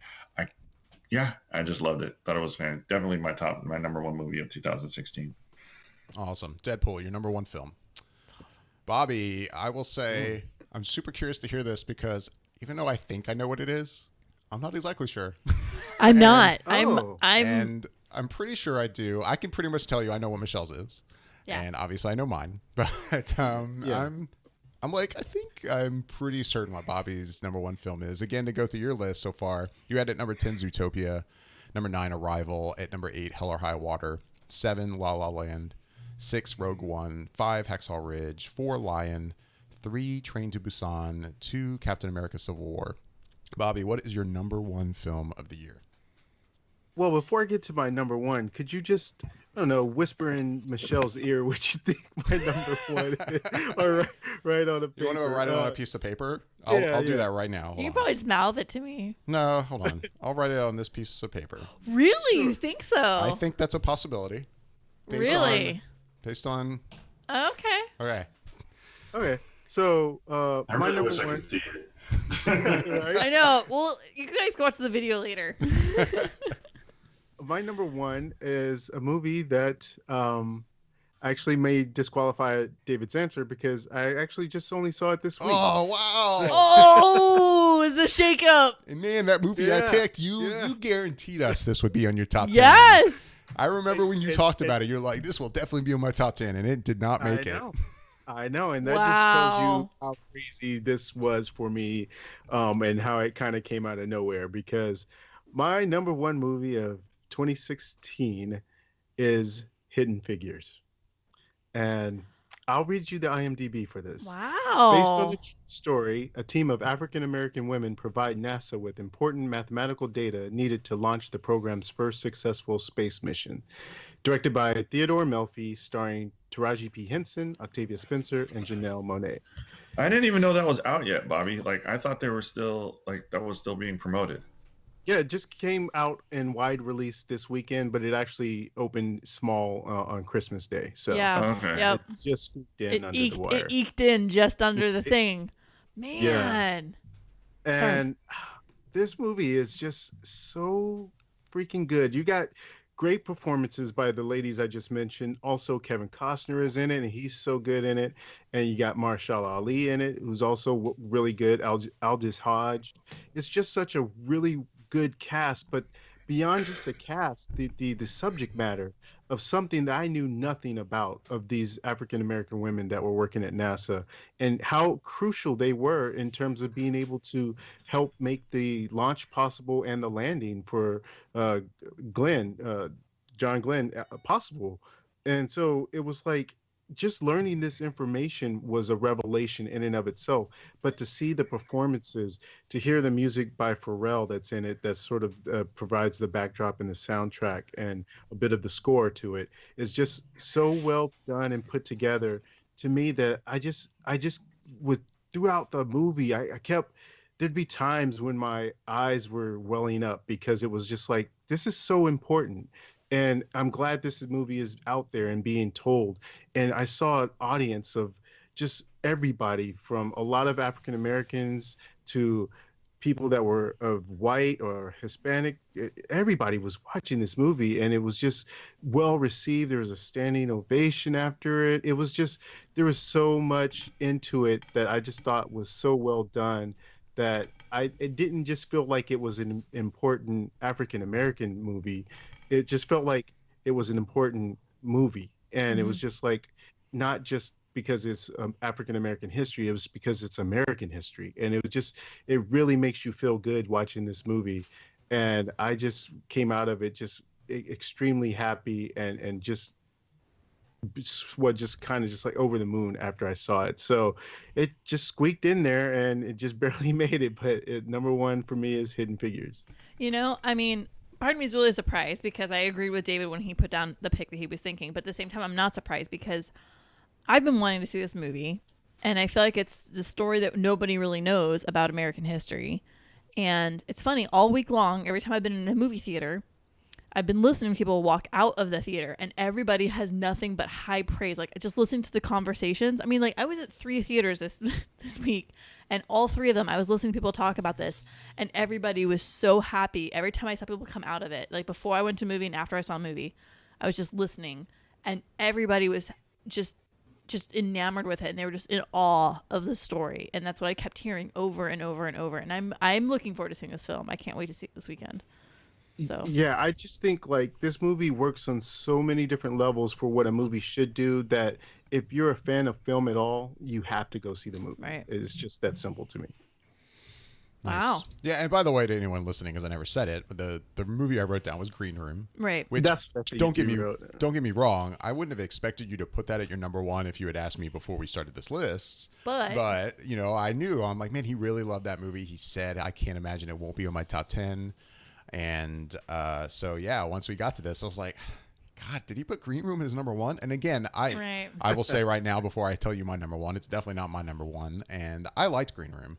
It's actually an honorable mention for me. Right. I thought it was a really strong movie, and just does a really good job at just making you feel extremely tense with limited resources, I guess you would say. You know, these guys are pretty much just in one room the whole movie, and I don't know, I really liked it, and I knew you liked it a lot, so that's why I was like, man, I can't believe he's not putting this on his list. Did he put it on number one? Like, okay, it had to be it. So yeah, that's interesting. Well, and you know, the thing about that is, when I said that, I saw it when it came out in the theater, and that was back in May. So there was still a lot of year left. That obviously some of these other movies that made my top 10 came out later, and that's just, I guess, the way it goes. Sometimes you think something that there could possibly be nothing else that comes out within the year that could be such a solid pick for your top 10, but you know, it tends to happen, I guess. Yeah. And yeah, by the way, anybody watching on YouTube, you probably just saw Michelle hand me a piece of paper. Yeah. She had predicted last night. We were, hanging out because I was working on prepping the show. You were prepping the show, and I was still working on my list. Yeah, and you were kind of curious suddenly, like, what is my number one film going to be? And you were trying to get it out of me, which there was no way. I knew that I wasn't going to get out of you. I was just hoping for clues. So you wrote down a prediction on a piece of paper. I was wrong. And I was pretty sure I knew what you wrote down. I was wrong. There was a point last night where you're like, oh, wait, I think I know what it is. I think, correct me if I'm wrong, I think you said you were like about 75% sure this was the pick. And when you said that, I was like, she's going to write down Moonlight. So, and you did. You wrote down Moonlight. I wrote down Moonlight. It's number 2. It was my number 2 film. My number 1 film, I have to say, it wasn't a contest. Like, I loved Moonlight. And don't get me wrong, there was a time, like, right after I saw it, I'm like, man, I bet this might be my number 1 movie. Right. But then I saw La La Land. And that movie just really, really, really worked for me. And, when I talked about it on the show right after we saw it, I know I kind of focused more on the negatives I had about it. So it might have kind of somewhat sounded like I had a lot of problems, and I really didn't. No, you liked it a lot. I would say, like, really my only problem with it is technically the mix. And I still feel this way. Like, the mix of it is such that sometimes I'm like, I don't know that I can understand the lyrics. Like, when the opening number was happening, I was like, man, the voices, they're just really low in the mix. And part of me is like, well, I guess I can understand in the sense that you definitely chose to use singers, including your 2 leads, that were not, or at least did not appear to be professional singers. And it seems to be on purpose. I get the idea that basically all these people in this opening number and throughout the movie, it's about moving to LA to pursue your dream. And you also have 2 stars in the film that are obviously fans of older Hollywood and older music. You've got your female lead, what's her name, Mia, who, what was the actress she had on her wall? You should know, Michelle. I do. God damn it, you put me on the spot. Sorry. It wasn't Greta Garbo. It was... Anyway, Casablanca, it's obvious. I can't. She's obviously a fan of old Hollywood and old, Hollywood films, and then you've got a male lead who is kind of stuck in his ways when it comes to old jazz, and you've got all these people, including them, that are coming to LA to pursue their dream, and it's like they're kind of also like performing their dream of like these older movies. And yeah, it's just but they're everyday people who haven't made it yet. So I get the creative choice to make them not like professional singers. So even though, the singing's not great, it works in that sense. And I don't know, the movie just really resonated with me. I mean, I also moved to LA and lived there for 2.5 years to pursue a dream. Be it not acting or music, I wanted to work in sound for films and audio post-production. And yeah, I didn't go through the experiences of auditions and constantly being like, turned down for things like that. But I understand like the desire to move to a place like that.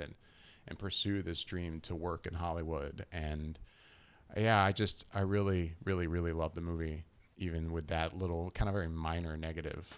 I mean, the rest of it was just great. And the ending in particular, was just one of the strongest endings I've seen in a long time. And I can't praise it enough. Like, I don't know, the movie just really worked for me on many, many levels. And the two leads in it are exceptional. And yeah, La La Land is easily my number one film of the year. Yeah. Ingrid Bergman, because it was Casablanca, which also makes sense because she talks about Casablanca throughout the film. I mean, like, it's not shocking. Right. Sorry, my brain just, I was like, oh my God, I could see it in my head. No, and I could see your couldn't remember face. at first either. But... No, it's Ingrid Bergman. Yeah. Anyways. Wow, La La Land. La La Land. And I was going back and forth on that last night. I will say in my head, I was like, you did predict La La Land early. I was like, La La Land could be number 2. La La Land could be number. I'm like, oh, but it could be 1, but it could be number 2. And I went back and forth on these two films this whole night, and I was like, nope. He's picking Moonlight. Damn you. So close. David, are you the only one that didn't have a comic book movie on your top 10? I mean, I'll say right now, Deadpool is definitely my honorable mentions. If there had been one, it would have been Deadpool. And there was an early list before I saw some movies this week that Deadpool was on there. So, yeah, Deadpool is, to me, easily the strongest comic book movie of the year. And I mean, I'll go into that when we talk about disappointments and such. But I've said before, I'm not actually a huge fan of Civil War. So... Civil War was really never in contention for me. Oh, I can't wait to wrap this show up because then I get to talk about this stuff. But anyway, we have one more person. Michelle, the bowl picked you last. You get to be our last number one film of the year. And I bet you know what this is. I do know what this is. You know exactly what this is. And I hate that you know what this is. I'm sorry. Because here's the thing. And I called it when I first reviewed this film. I said this film will be in my top 10. I doubt that it'll be where it is, but this film will be in my top 10. And you know what? As I wrote this list and I kept thinking about all these films, fabulous films. God, good films this year. Good films. Really great films. Moving films. This one it just made sense for me. For me personally, this film made sense. And for me, my number one is Arrival. I loved it. There was just something about Arrival that just spoke to me on a lot of levels. And it's impressive for me that a sci-fi film is my number one film. It isn't, I say that, but like, I think the story is so strong, and I think it's just told in such an original way, and I think the way the whole story unfolds is original to what I've seen all year, even the last few years, honestly. And Amy Adams does a spectacular job. It just, I don't know, it's not, and I said this when we recorded my original review. Mm-hmm. It's not an alien invasion film. It's really about humans and the human civilization and life and the way in which we operate. And I think it's this message that's so deep that I don't know. It's just so good. It just resounds so much on so many levels. And I also just love the visual of it. I mean, God, the moment they first get into the spaceship, it just... I just have Kubrick in my head, and I see all these things, and you know, there's Spielberg, and there's just so many good things about it, and like the I guess I can say score, but just the sounds and the way everything worked well, it just melded for me. And this film just, I don't know, it just really did it for me, this movie. And again, this is a film I literally cannot wait to have in my collection. I absolutely love this movie from the moment it started to the moment it ended. It just resonated, and I tell everybody to go see this film. Like, I just cannot praise it enough. I absolutely think it was one of the best films I've seen, and I'm glad that it's showing up on other people's top 10 lists. It makes me feel a little more validated in my most random like love for this year. But and is it going to get nominations for a lot of stuff? Probably not, right. But that's okay. It spoke to me on levels that I didn't think it was going to. I mean, I went into this film kind of like, oh, we'll see what happens, and it was like, holy shit, this movie's amazing.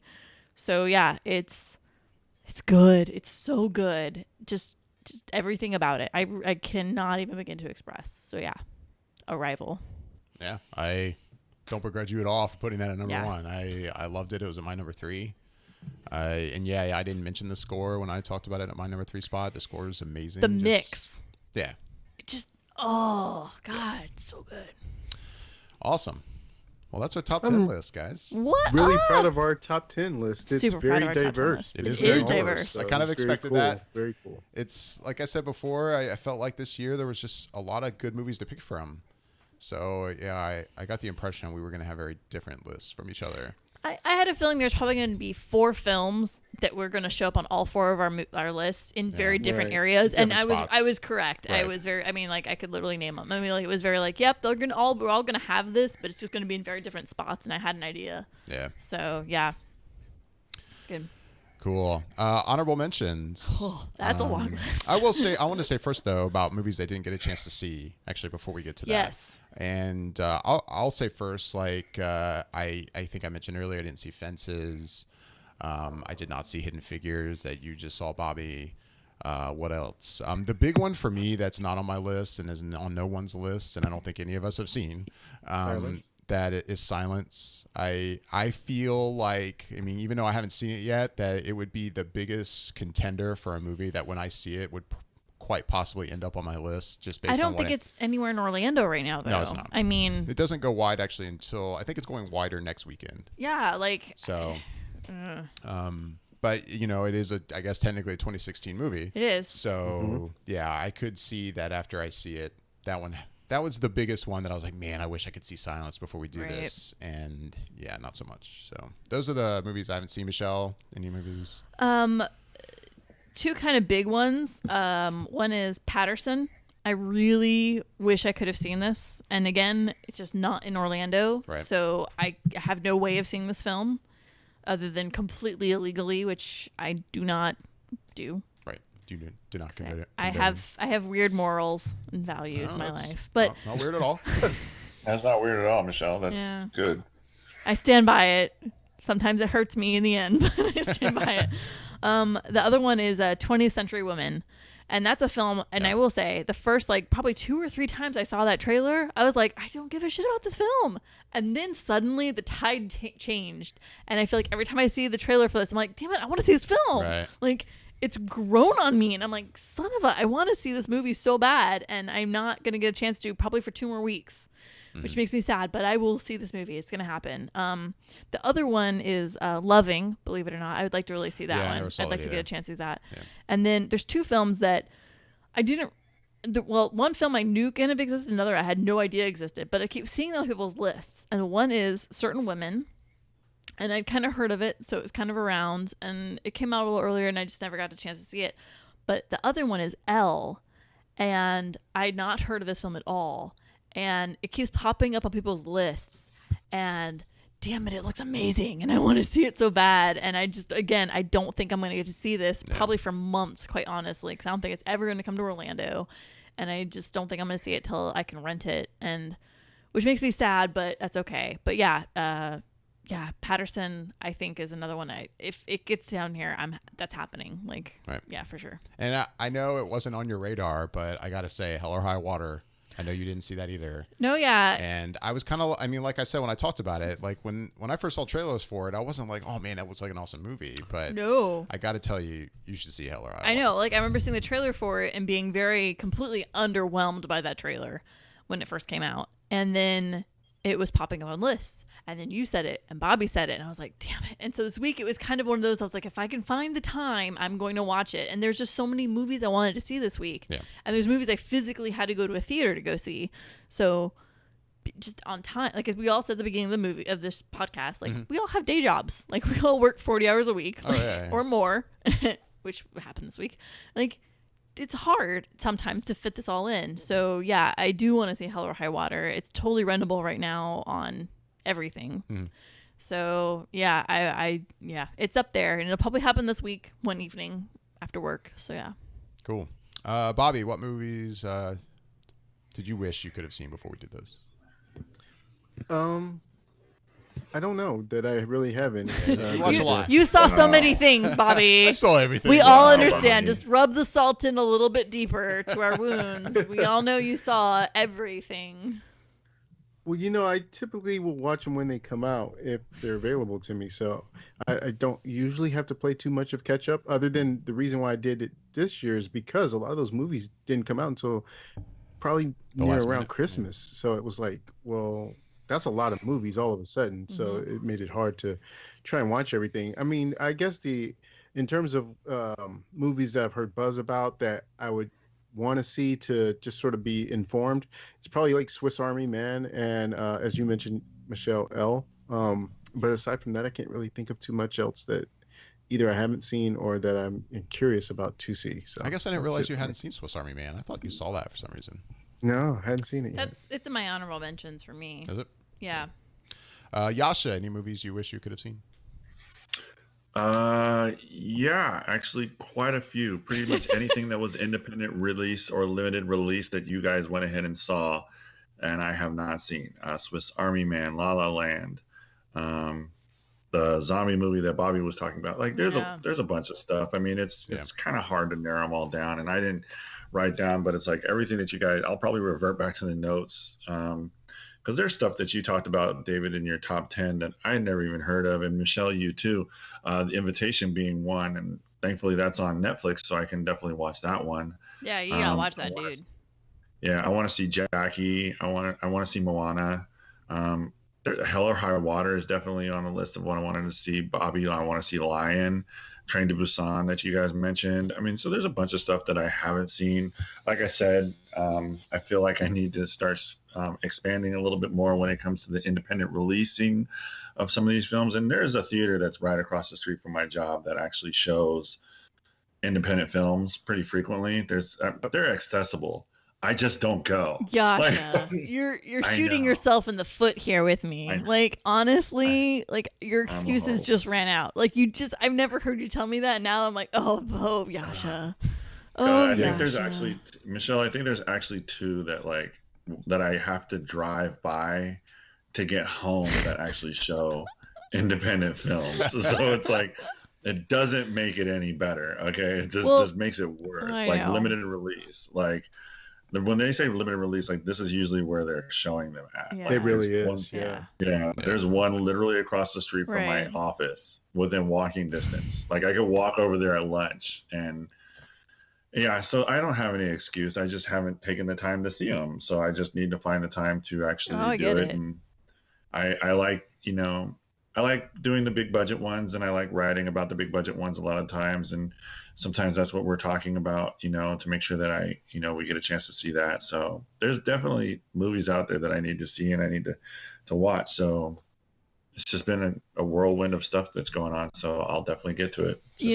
What's really funny is that I remember when the trailer dropped for Jackie, you and I jumped on this immediately and we're like, oh my God, we want to see this film so bad. Oh my God. And David, because he's not the biopic person traditionally, was kind of like indifferent to it. He was kind of like, oh, if I see it, I see it. If I don't, I don't. And this week I was like, David, we need to go see this. Like, this needs to happen. And we went. And so for it to even be in your top 10 makes me feel validated upon like levels I can't even begin to explain. Cause I'm like, yes, I made David see this movie and it's in his top 10. I win. You win. It just looked I mean, I wanted to see that because it looked fantastic. What's her name is just a fantastic actress. Yeah, Natalie did it. She does an amazing job. Yeah, Natalie Portman is just a phenomenal actress. Peter Sarsgaard is another one that I really enjoy watching. I really wanted to see this. I mean, I just from the teaser that they released, which was I think 45 seconds or something. Yeah. It looked like she just put everything she had into, making sure that she had this rolled down right. And I'm looking forward to seeing it. I know I will watch it. It's just a matter of time when I will get the opportunity to watch it. So I'll get there. I'm just a little behind. It'll happen. All right. So what's next? All right. What's next, kids? Then honorable mentions, Yasha, since you were just talking and you went first anyway. So what were your honorable mentions for the year? Any? Honorable mentions that I was disappointed in, or stuff that just barely didn't make your list. Yeah, things that didn't quite make the top 10. That you're like, oh, this is in the first 15. It's in the 11 to 15 range. Okay. 11 to 15 range. Or 11 to 20. It's cool. Probably like Star Trek Beyond. I really enjoyed that. That was pretty cool. I mean, that was a fun movie. It wasn't anything to write home about. I really enjoyed Sully. That was a good one. This is blasphemous, I know. I enjoyed Ghostbusters. That's not blasphemous. Just you liked it. It's not blasphemous, I haven't but it's seen funny. it, so It's funny. It is hilarious, but I enjoyed it because I really enjoyed Chris Hemsworth in it. Like, he was fantastic in that movie. Like, he was so funny. Magnificent Seven is another one. I really enjoyed that. It wasn't nearly as good as the first one, but it was still a fun movie. That's pretty much, that's where I'll go with my notable mentions. I don't really feel like I need to dig into another list or try and scour the internet in the next few minutes to try and think of something that I haven't forgotten. Like, nothing that really stands out in my head. You know what I mean? Yeah. Bobby, any honorable mentions this year? Yeah, I'll just run through them. I've got a decent amount. So I'll say Moonlight, Green Room, Deadpool. You didn't have Moonlight on your list. I didn't even Oh think my about God, that. I didn't even, my head just exploded a little bit. I think my skull fractured. Oh my God. Sorry, go on. Please continue. Barbershop, The Next Cut. Yes, that's a movie that was on my honorable mention. Oh, yeah. I forgot about that. And that was good. It was good. Right? See? Yeah. We never talked about it, but yeah, it was one that I enjoyed. Yeah, that was a good one. The Jungle Book, The Nice Guys, The Witch, Kubo and the Two Strings, Don't Breathe, The Accountant, Collateral Beauty, Fences, and Manchester by the Sea. Got that on an honorable mention, huh? I do, and I'll talk about why next week. Yeah, we'll dig into that more next week. Yeah, let's just save that for next episode, because honestly, It's going to be a hell of a debate, I think, in this room. Yeah, it'll be interesting. Yeah, I'll say really quick. Yeah, that I did see that this week, and it was nowhere near my list. It couldn't see my list from across the year of movies. No, it was basically like Saru going from home to where he got lost. Yes, is basically the distance in which. But yeah, we'll talk about that next week. I have one on my list that's like that you guys like. So. Okay. Oh really? We'll get to it. We'll get to it. Oh, what's that? But we're gonna get to stuff that we don't like in a minute. Hold on. Well, we get into the most disappointing. Anyway, all right. My honorable mentions really quick. Nocturnal Animals. You talked about that, Michelle. We saw that one actually together. I did enjoy that movie a lot. Deadpool, which I talked about, and you asked me, Bobby, about comic book movies. If there was a comic book movie this year that could have possibly made the list, it was definitely Deadpool. I did enjoy Doctor Strange a lot, don't get me wrong, but Deadpool was just a really strong, great all-around movie. And it was on a first draft of my list right there around 9 or 10. So I like Deadpool a lot. Lion, also an honorable mention that you talked about, Michelle and Bobby. Again, I thought it was a really great film. I thought it had some problems in the second half, but that's the only reason really it didn't make my list. If it hadn't been for that, it definitely would have been there. And Green Room, also I've mentioned already. Green Room I thought was a really strong film, just not quite good enough to. It would probably be it'd be in the 15, I guess, but not in the 10. Right. Michelle, honorable mentions. Deadpool, like we said. Honestly, it was number 10. And it kept going back and forth with me at number 10. And so it would be 11, basically, Deadpool. And I don't know. And people are like, but you have Doctor Strange at 9, But, I don't know what it was. And it's like, the thing is, I think because I'm familiar with Deadpool. I'm very familiar with Deadpool. And I enjoyed that movie. And I think they paid perfect homage to the character and the storyline. And they did a spectacular job. But for me, Doctor Strange, since I had no knowledge of it, it really kind of blew me away. So that's kind of why that went out in a way to get into the top 10. I get that. But because that's the same way. I think that's the biggest reason I enjoyed Doctor Strange as much as I did too, because the same thing, I knew nothing. So for me, the origin story of Doctor Strange was fascinating to watch. Oh yeah, totally. So Deadpool is literally number 11. I mean, I can literally give it. I mean, Deadpool's number 11 for sure. Believe it or not, 10 Cloverfield Lane surprised me. I really enjoyed that film a lot. And then also A Bigger Splash. And really, the reason why I think it's probably not in my top 10 is I also only saw the second half of that film. I didn't see the first half. So I can't give it a full justification. But from what I saw, I really enjoyed. I'm like, damn it, I need to watch this first half of this film. Another one, Fantastic Beasts, I really enjoyed. I think they're doing a really good idea. I love what J.K. Rowling's doing. I think it's working. There's a lot of things working for this. And I'm a Potter fan, so I'm automatically almost going to love it no matter what. But really, they did a really good job. It really was fun. It was a fun film to sit through. The other one I really liked was Captain Fantastic. It was just, I don't know, it's different and quirky, and I enjoyed it a lot. And it took on a very depressing topic in a very different way, and I'm happy with that. And again, the same kind of like area, Hunt for the Wilder People was really cute, and it was a different film from New Zealand. But yeah, Hunt for the Wilder People, you know, it didn't make it because it starts out strong, but it finished it kind of weak. And then, believe it or not, and this surprised me, Hail Caesar. I enjoyed it when we saw it, but I didn't love it. And then I kind of sort of watched it the other day, and I was like, you know what? I do enjoy this film. There's so much quirkiness about this that just kind of gets me, and I kind of gets me nostalgic for like old Hollywood films and just storytelling. And so that one, yeah, that gets me. And then another one it's probably very surprising because I don't even think anybody of you has seen this one, but believe it or not, Jane Got a Gun with Natalie Portman, that Wild West film that she directed, was actually really good. It's probably the first like really refreshing Western I've seen in a little while, barring the one from last year that we saw, Tarantino. My brain Hateful Eight. Thank you. Barring Hateful Eight, it's probably one of the most refreshing wild Western films I've seen in a while. And I actually really enjoyed it. And I'm really glad that I watched it because it was a really good Western story. And I liked it a lot. So, yeah. So, Michelle, I have to ask you something. And I'm honestly asking this because I don't know. And the connotation can change depending on what way it is. But is it Wilder People or Wilder People? Actually, I think in the movie he says Wilder People. I think it is Wilder People. Okay, I'm sorry. Okay. Because I'm not from New Zealand. One thing makes me think of like wilderness, and the other thing makes me think of like crazy Wilder wild. People. I'm sorry, my bad.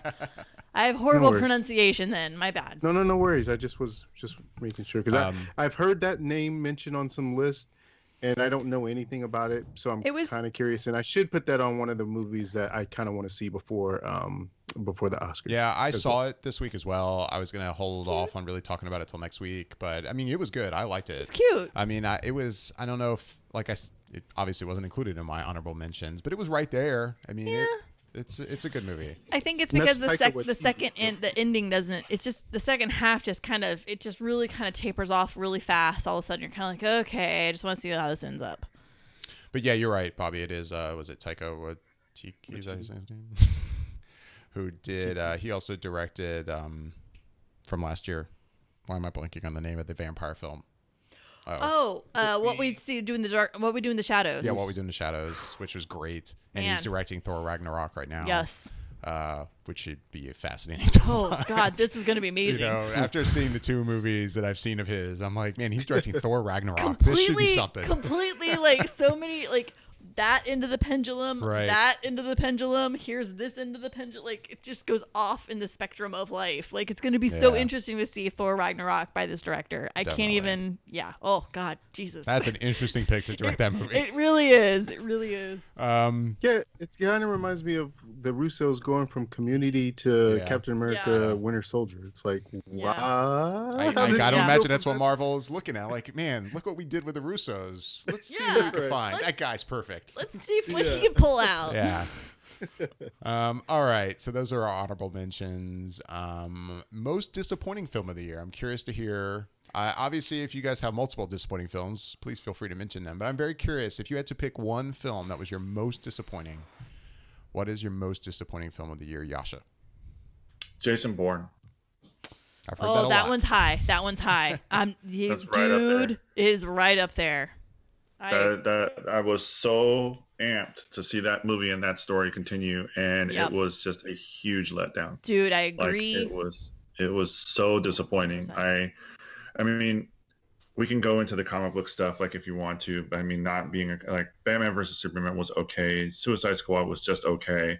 But if I were to choose any movie, and I've looked and thought about this one carefully, in regards to a movie that just kind of like really just let me down in regards to what I was hoping it would be, I would have to be Jason Bourne, because it was marketed very well. Yeah. But it just didn't deliver. I mean, I just was like, watching that, with seeing the hesitation of Matt Damon wanting to come back and doing the role again, and waiting for his director friend to be free to do it.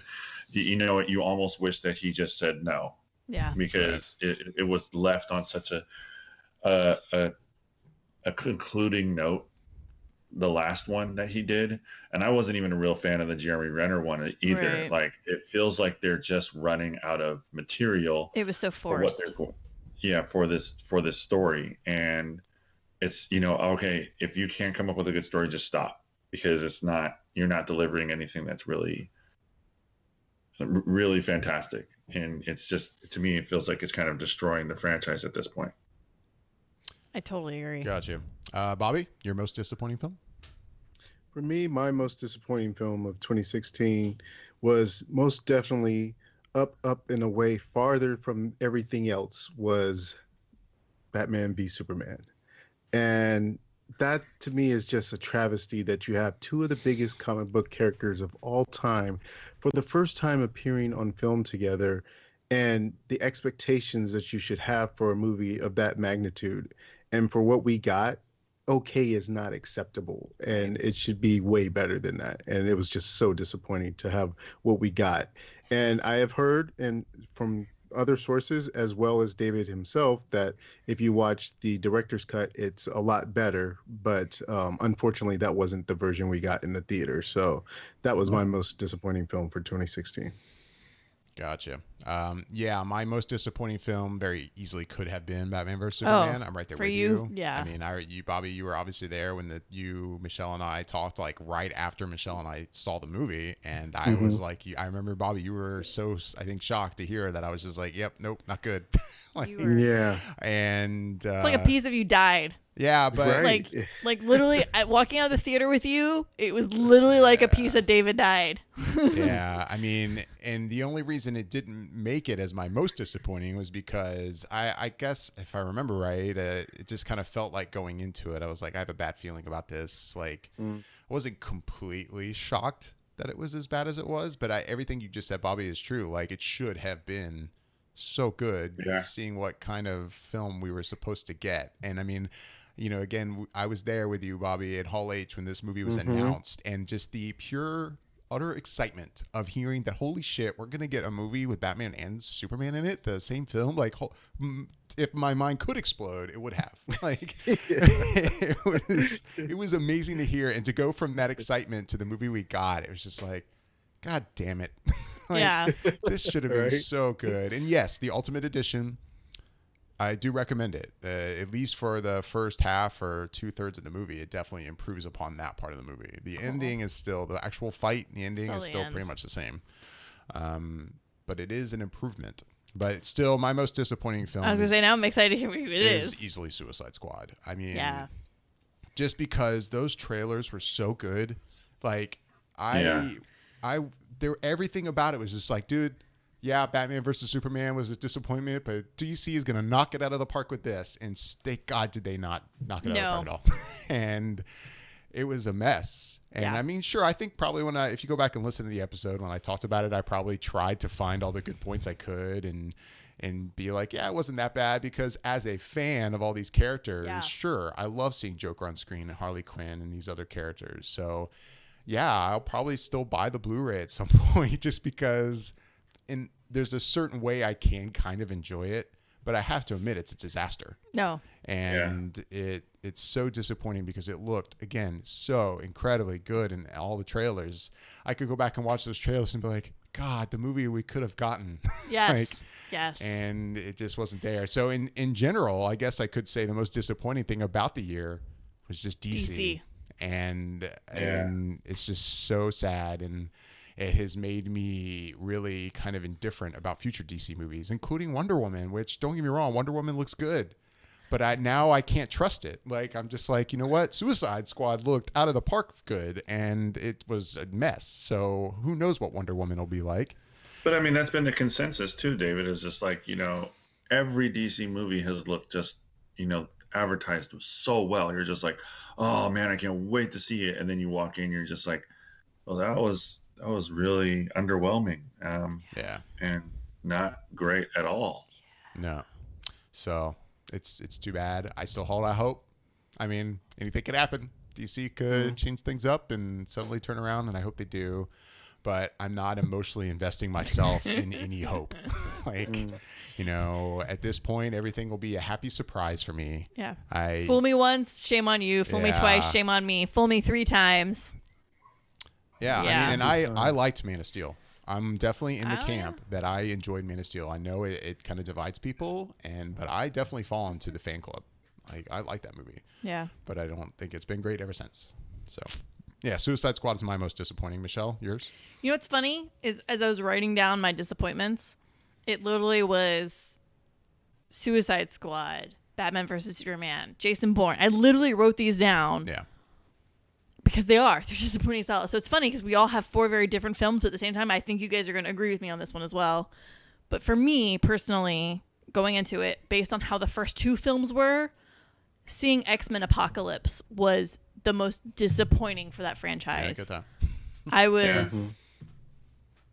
I can't say heartbroken, but it sucks because I love X-Men. Like X-Men are that is my jam, dude. Like I love Marvel, but X-Men are my people. And for the first 2 films to be as good as the first 2 films are, they're so good. They're done so well.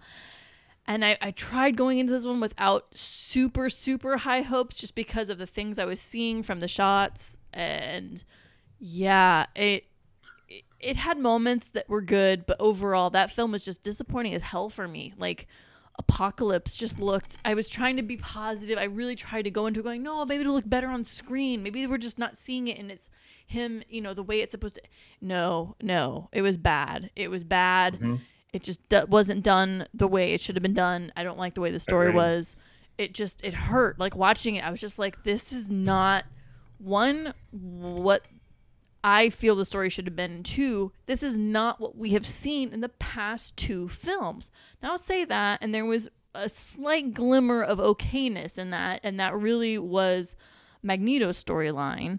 But otherwise, God, it was so disappointing to see that this could have been an overall win for the franchise for the 3 films, right? And it just totally shot that to shit is what it happened, basically. Right. Having said that, though, I'm hella looking forward to Logan. Cannot effing wait for Logan. Losing my mind over Logan. Trying not to lose my mind over Logan. Yeah. It's very difficult for me. Expectations too high. I'm trying to keep them lower. Looks so good. Oh God, it looks so good. And I'm trying to hone it in, and it's really hard. But I fully agree with you guys. I mean, Bourne. I was pissed, honestly. That movie ended. I was mad. Yeah. I was angry when I left that theater. I was disappointed as hell. Batman vs. Superman was a cluster, basically, is what that was. And then, Suicide Squad. Again, I went in going, they can't screw this up. They can't screw this. Oh my God, they are screwing this up. How the fuck did they screw this up? And then X-Men Apocalypse was just a huge letdown. It was just such a letdown for the franchise, for the story, for the X-Men. It was really... For some of the most iconic characters that they have done from Marvel, like in the X-Men world, Apocalypse, Storm, all these characters, and then just blow it. Yeah. They blew it. They did. They totally blew it. It could have been, one of those rare franchises where you go, all 3 films, fucking amazing, and it's like, oh, the first 2 are great. That third one's just not good. Yeah. Sad. And what's so mind-boggling about it is that it's Bryan Singer. It's his vision each 3 times. The original trilogy, and then Brett Ratner did the 3rd, so he didn't have that opportunity. So then he came back, and then you get obviously First Class, which was Matthew Vaughn did that one, Matthew Vaughn, And then Bryan Singer came in for Days of Future Past, and you're just like, yes, he's back. Yeah. We've got what we got going. Yeah. And then he comes with this one, and you're just like, wait, what happened? Was he distracted? Was there pressure to complete it under a certain amount of time? And it just never felt like it was on track from the start, because I remember when we were at Comic-Con, and the buzz coming out of there was how bad people did not like the look of Apocalypse. And it just never seemed to coalesce and gel into something that would seem like it was going to be better than the last movie, Days of Future Past. So it just, I don't know, it just never seemed to get off the ground properly. Yeah. Well, one last question segment I have for you guys, and before I say it, I will give a warning, I guess, to everyone listening, is that this will be the one segment that I know we're going to go into spoiler territory here, and that's why I wanted to save this for last. So and of course I don't know what you guys are going to say, so I don't know what movies we're going to spoil. This could be anything.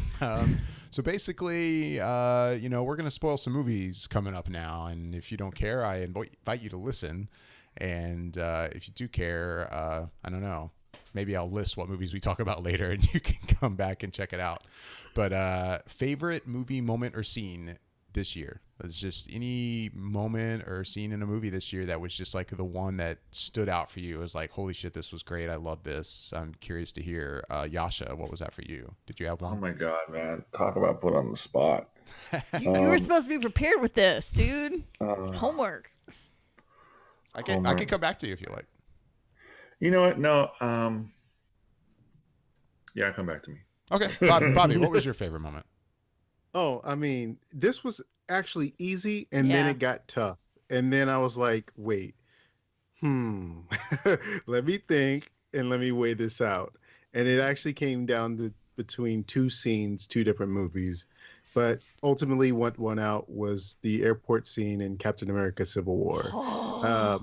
Just that action. It was giddiness from a kid that read comic books and have seen these things play out in his mind since forever, and getting to see that realized on the big screen with the introduction of Spider-Man, and seeing him mixing it up with the Avengers as well, and seeing Ant-Man and go from Ant-Man to Giant Man, something that, if you read the comics, he's capable of doing, but if you've just watched the movies, that came out of nowhere for you. Right. So it was just seeing those things, seeing the different matchups and who would win in a battle. When you're playing toys, you do that, or when you're just reading the comics and you see it. It was just executed so well. And if I'm not mistaken, I think that was one of the scenes that was co-directed or brought in from one of the guys from John Wick, who choreographed some of the action for Captain America Civil War. So it was just so well done, and I just really enjoyed it on such a kid level and an adult level in terms of how they were able to pull it off. So that was my favorite scene of the year. Awesome. Here. Yeah. Here. Yeah. Mine, it's interesting. Like, when I finally went to think about this just today, like, I was kind of having kind of a brain fart at first, where I was like, God, what would it be? I mean, I saw a lot of great movies, but I don't know. Like, I was just completely blanking on like any moments this year in movies that stood out for me. And so I had one at first, which I'll mention as kind of an honorable mention, but then I was like, oh wait, duh, like Rogue One, like that final scene. God, yeah. Toward the end of the movie with Vader was just I was giddy, and even though I know I was probably showing no emotion as I watched it, inside I was jumping up and down. It was so fun to watch, and I mean, that was something else. Like, I loved it.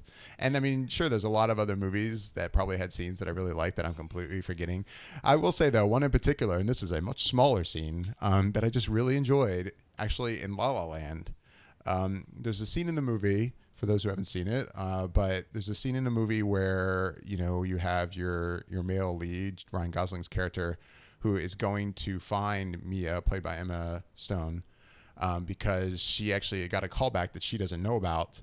And there's just something about the way the scene plays out when at first she is saying no to this, and the way he reacts just feels so genuine. He's just kind of like does this, what? Like, are you crazy? And it almost felt like he really, really meant it. Right. It was it was really fun. And I don't know. There's something about the way they played that scene together. Like if there's ever proof that these two have amazing chemistry, it was that scene right there. Yeah. And I don't know. There's something about that I really liked. Even the way that scene starts when he comes in and it's like, I don't know what time it was, but he's blaring on his horn, which is a callback to like when he first picks her up and he's outside her apartment, and he's got the long honk of the horn, and it's just like, and the neighbors yelling at him. That just felt so perfect. So, yes, yeah, I really like that. But Michelle, your favorite movie moment or scene? I totally agree with you. The Darth Vader, God, I got giddy. That was it. It's definitely top 3 or 5 moments for me. And yeah, again, the airport scene, like Bobby said. And I'm going to mention this one because it was initially my pick until this week, because I had this in my head and it's been with me all year, most of the year, I'll say. And it was from Civil War as well. And it gutted me, like literally gutted me to watch this scene. And it was the moment Captain puts the shield into Tony's arc reactor. Like the moment it goes into his chest, I was just gutted. Like I just was like, oh my God, that just happened. It's like watching the worst breakup ever. Like it killed me. Like I was literally like, I kind of welled up a little bit. I was like, oh my God, this just happened. Right. This just happened. The shield literally just went into Tony's fucking chest. Like there's literally no other way to symbolize the fact that this is done than that moment right there. Killed me. And then this week I saw another movie, and it's my number 2 movie. It was from Jackie, and it's this moment when she realizes she has to tell the children that John's not coming home ever again. Right. The moment she breaks the news to them that Daddy's gone. Mm-hmm. I was trying really hard not to lose my stuff. Like that's when I had tears in that film. Like I literally was like, oh my, like it's earth shattering. And the way she delivers the message to the kids, and they're just so young. It's so hard for them to understand this concept. And it's just the way that she does it and the way she delivers this message. I mean, this isn't really a spoiler. Obviously, there's some point when you have to tell your children your Daddy's dead. But it was just, it's just the way she does it. And then like, I don't know. She looks at her daughter and she's like, I need you to be strong. You need to be mommy's soldier. You need to do this. Mm-hmm. And I feel like that line itself, like, you need to be strong. You need to be mommy's soldier. You need to be a soldier. You need to be a big girl. I've had that said to me, and like to hear that in a whole nother way, it just killed me. And in such a beautiful way. It was just done so well. That whole scene played out just in a horrific moment, but it was beautiful. Right. And so, yeah, it changed it for me. Yeah, I will say when it comes to that scene, like the way the movie is structured, it's structured in such a way that before it happens, I don't know about you, but you kind of don't know if it's basically happened off camera yet.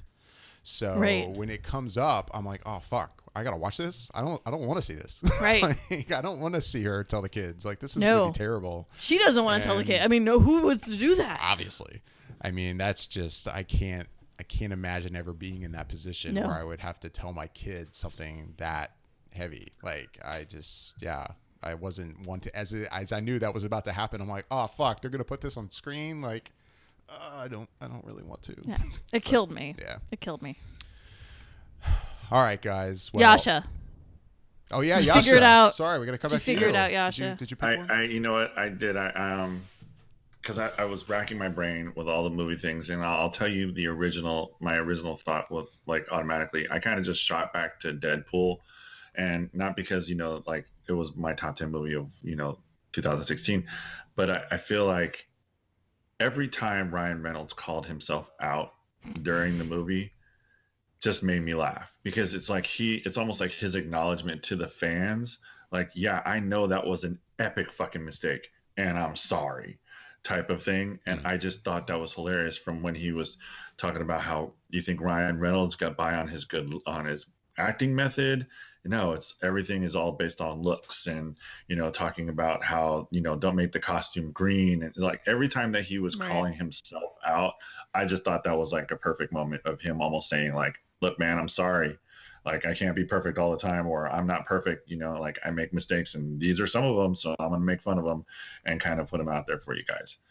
That was one of my original thoughts when we started talking about this. But after hearing what you guys said and like kind of pulling from you guys, yeah, the last 5 minutes of Rogue One, where we get to see Vader really just be Vader, is something that I had been waiting for a very long time. And I, like you, David, was sitting there just like, I think my mouth literally dropped open and was like, oh my God. And it was just like vicious.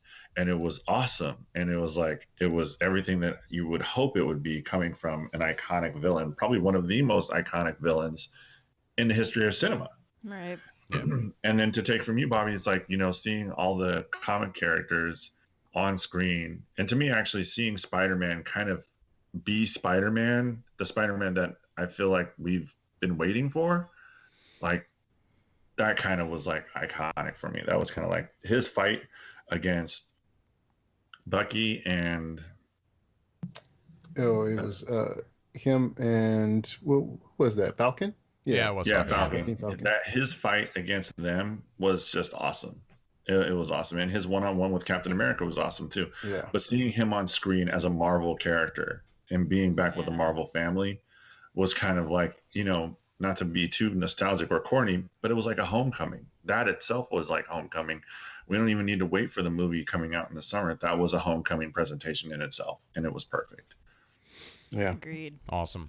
Well, guys, I mean, normally I would look forward to, hey, what are you looking forward to in 2017? And there's a lot more with 2016 we could talk about, but we're running out of time. Yeah. And you know what? Maybe next week at the beginning of the episode, we'll basically kind of continue this conversation, and we can still revisit some other things and talk about what we're looking forward to. But it's time to get out of here. Yeah. So good list, guys. Good list. I liked them. It's been a lot of fun. Times. I look forward to this every year. So I'm glad we got a chance to do it, like always. But I'm looking forward to 2017. Moving on into the 200 episodes, since this is episode 200. Woo! But yeah, we're going to go ahead and get out of here. As always, we would love to hear back from everyone listening. You can email us at feedback@flickereffect.com. You can hit us up on our YouTube page and comment there. You can find us on Facebook, on Twitter. You can find links to all those accounts. Just go to our website, flickereffect.com, and look over on the right-hand side. I'm David Lott. I'm Bobby Jackson. I'm Yasha Wilson. And I'm Michelle Curry. Thanks for listening.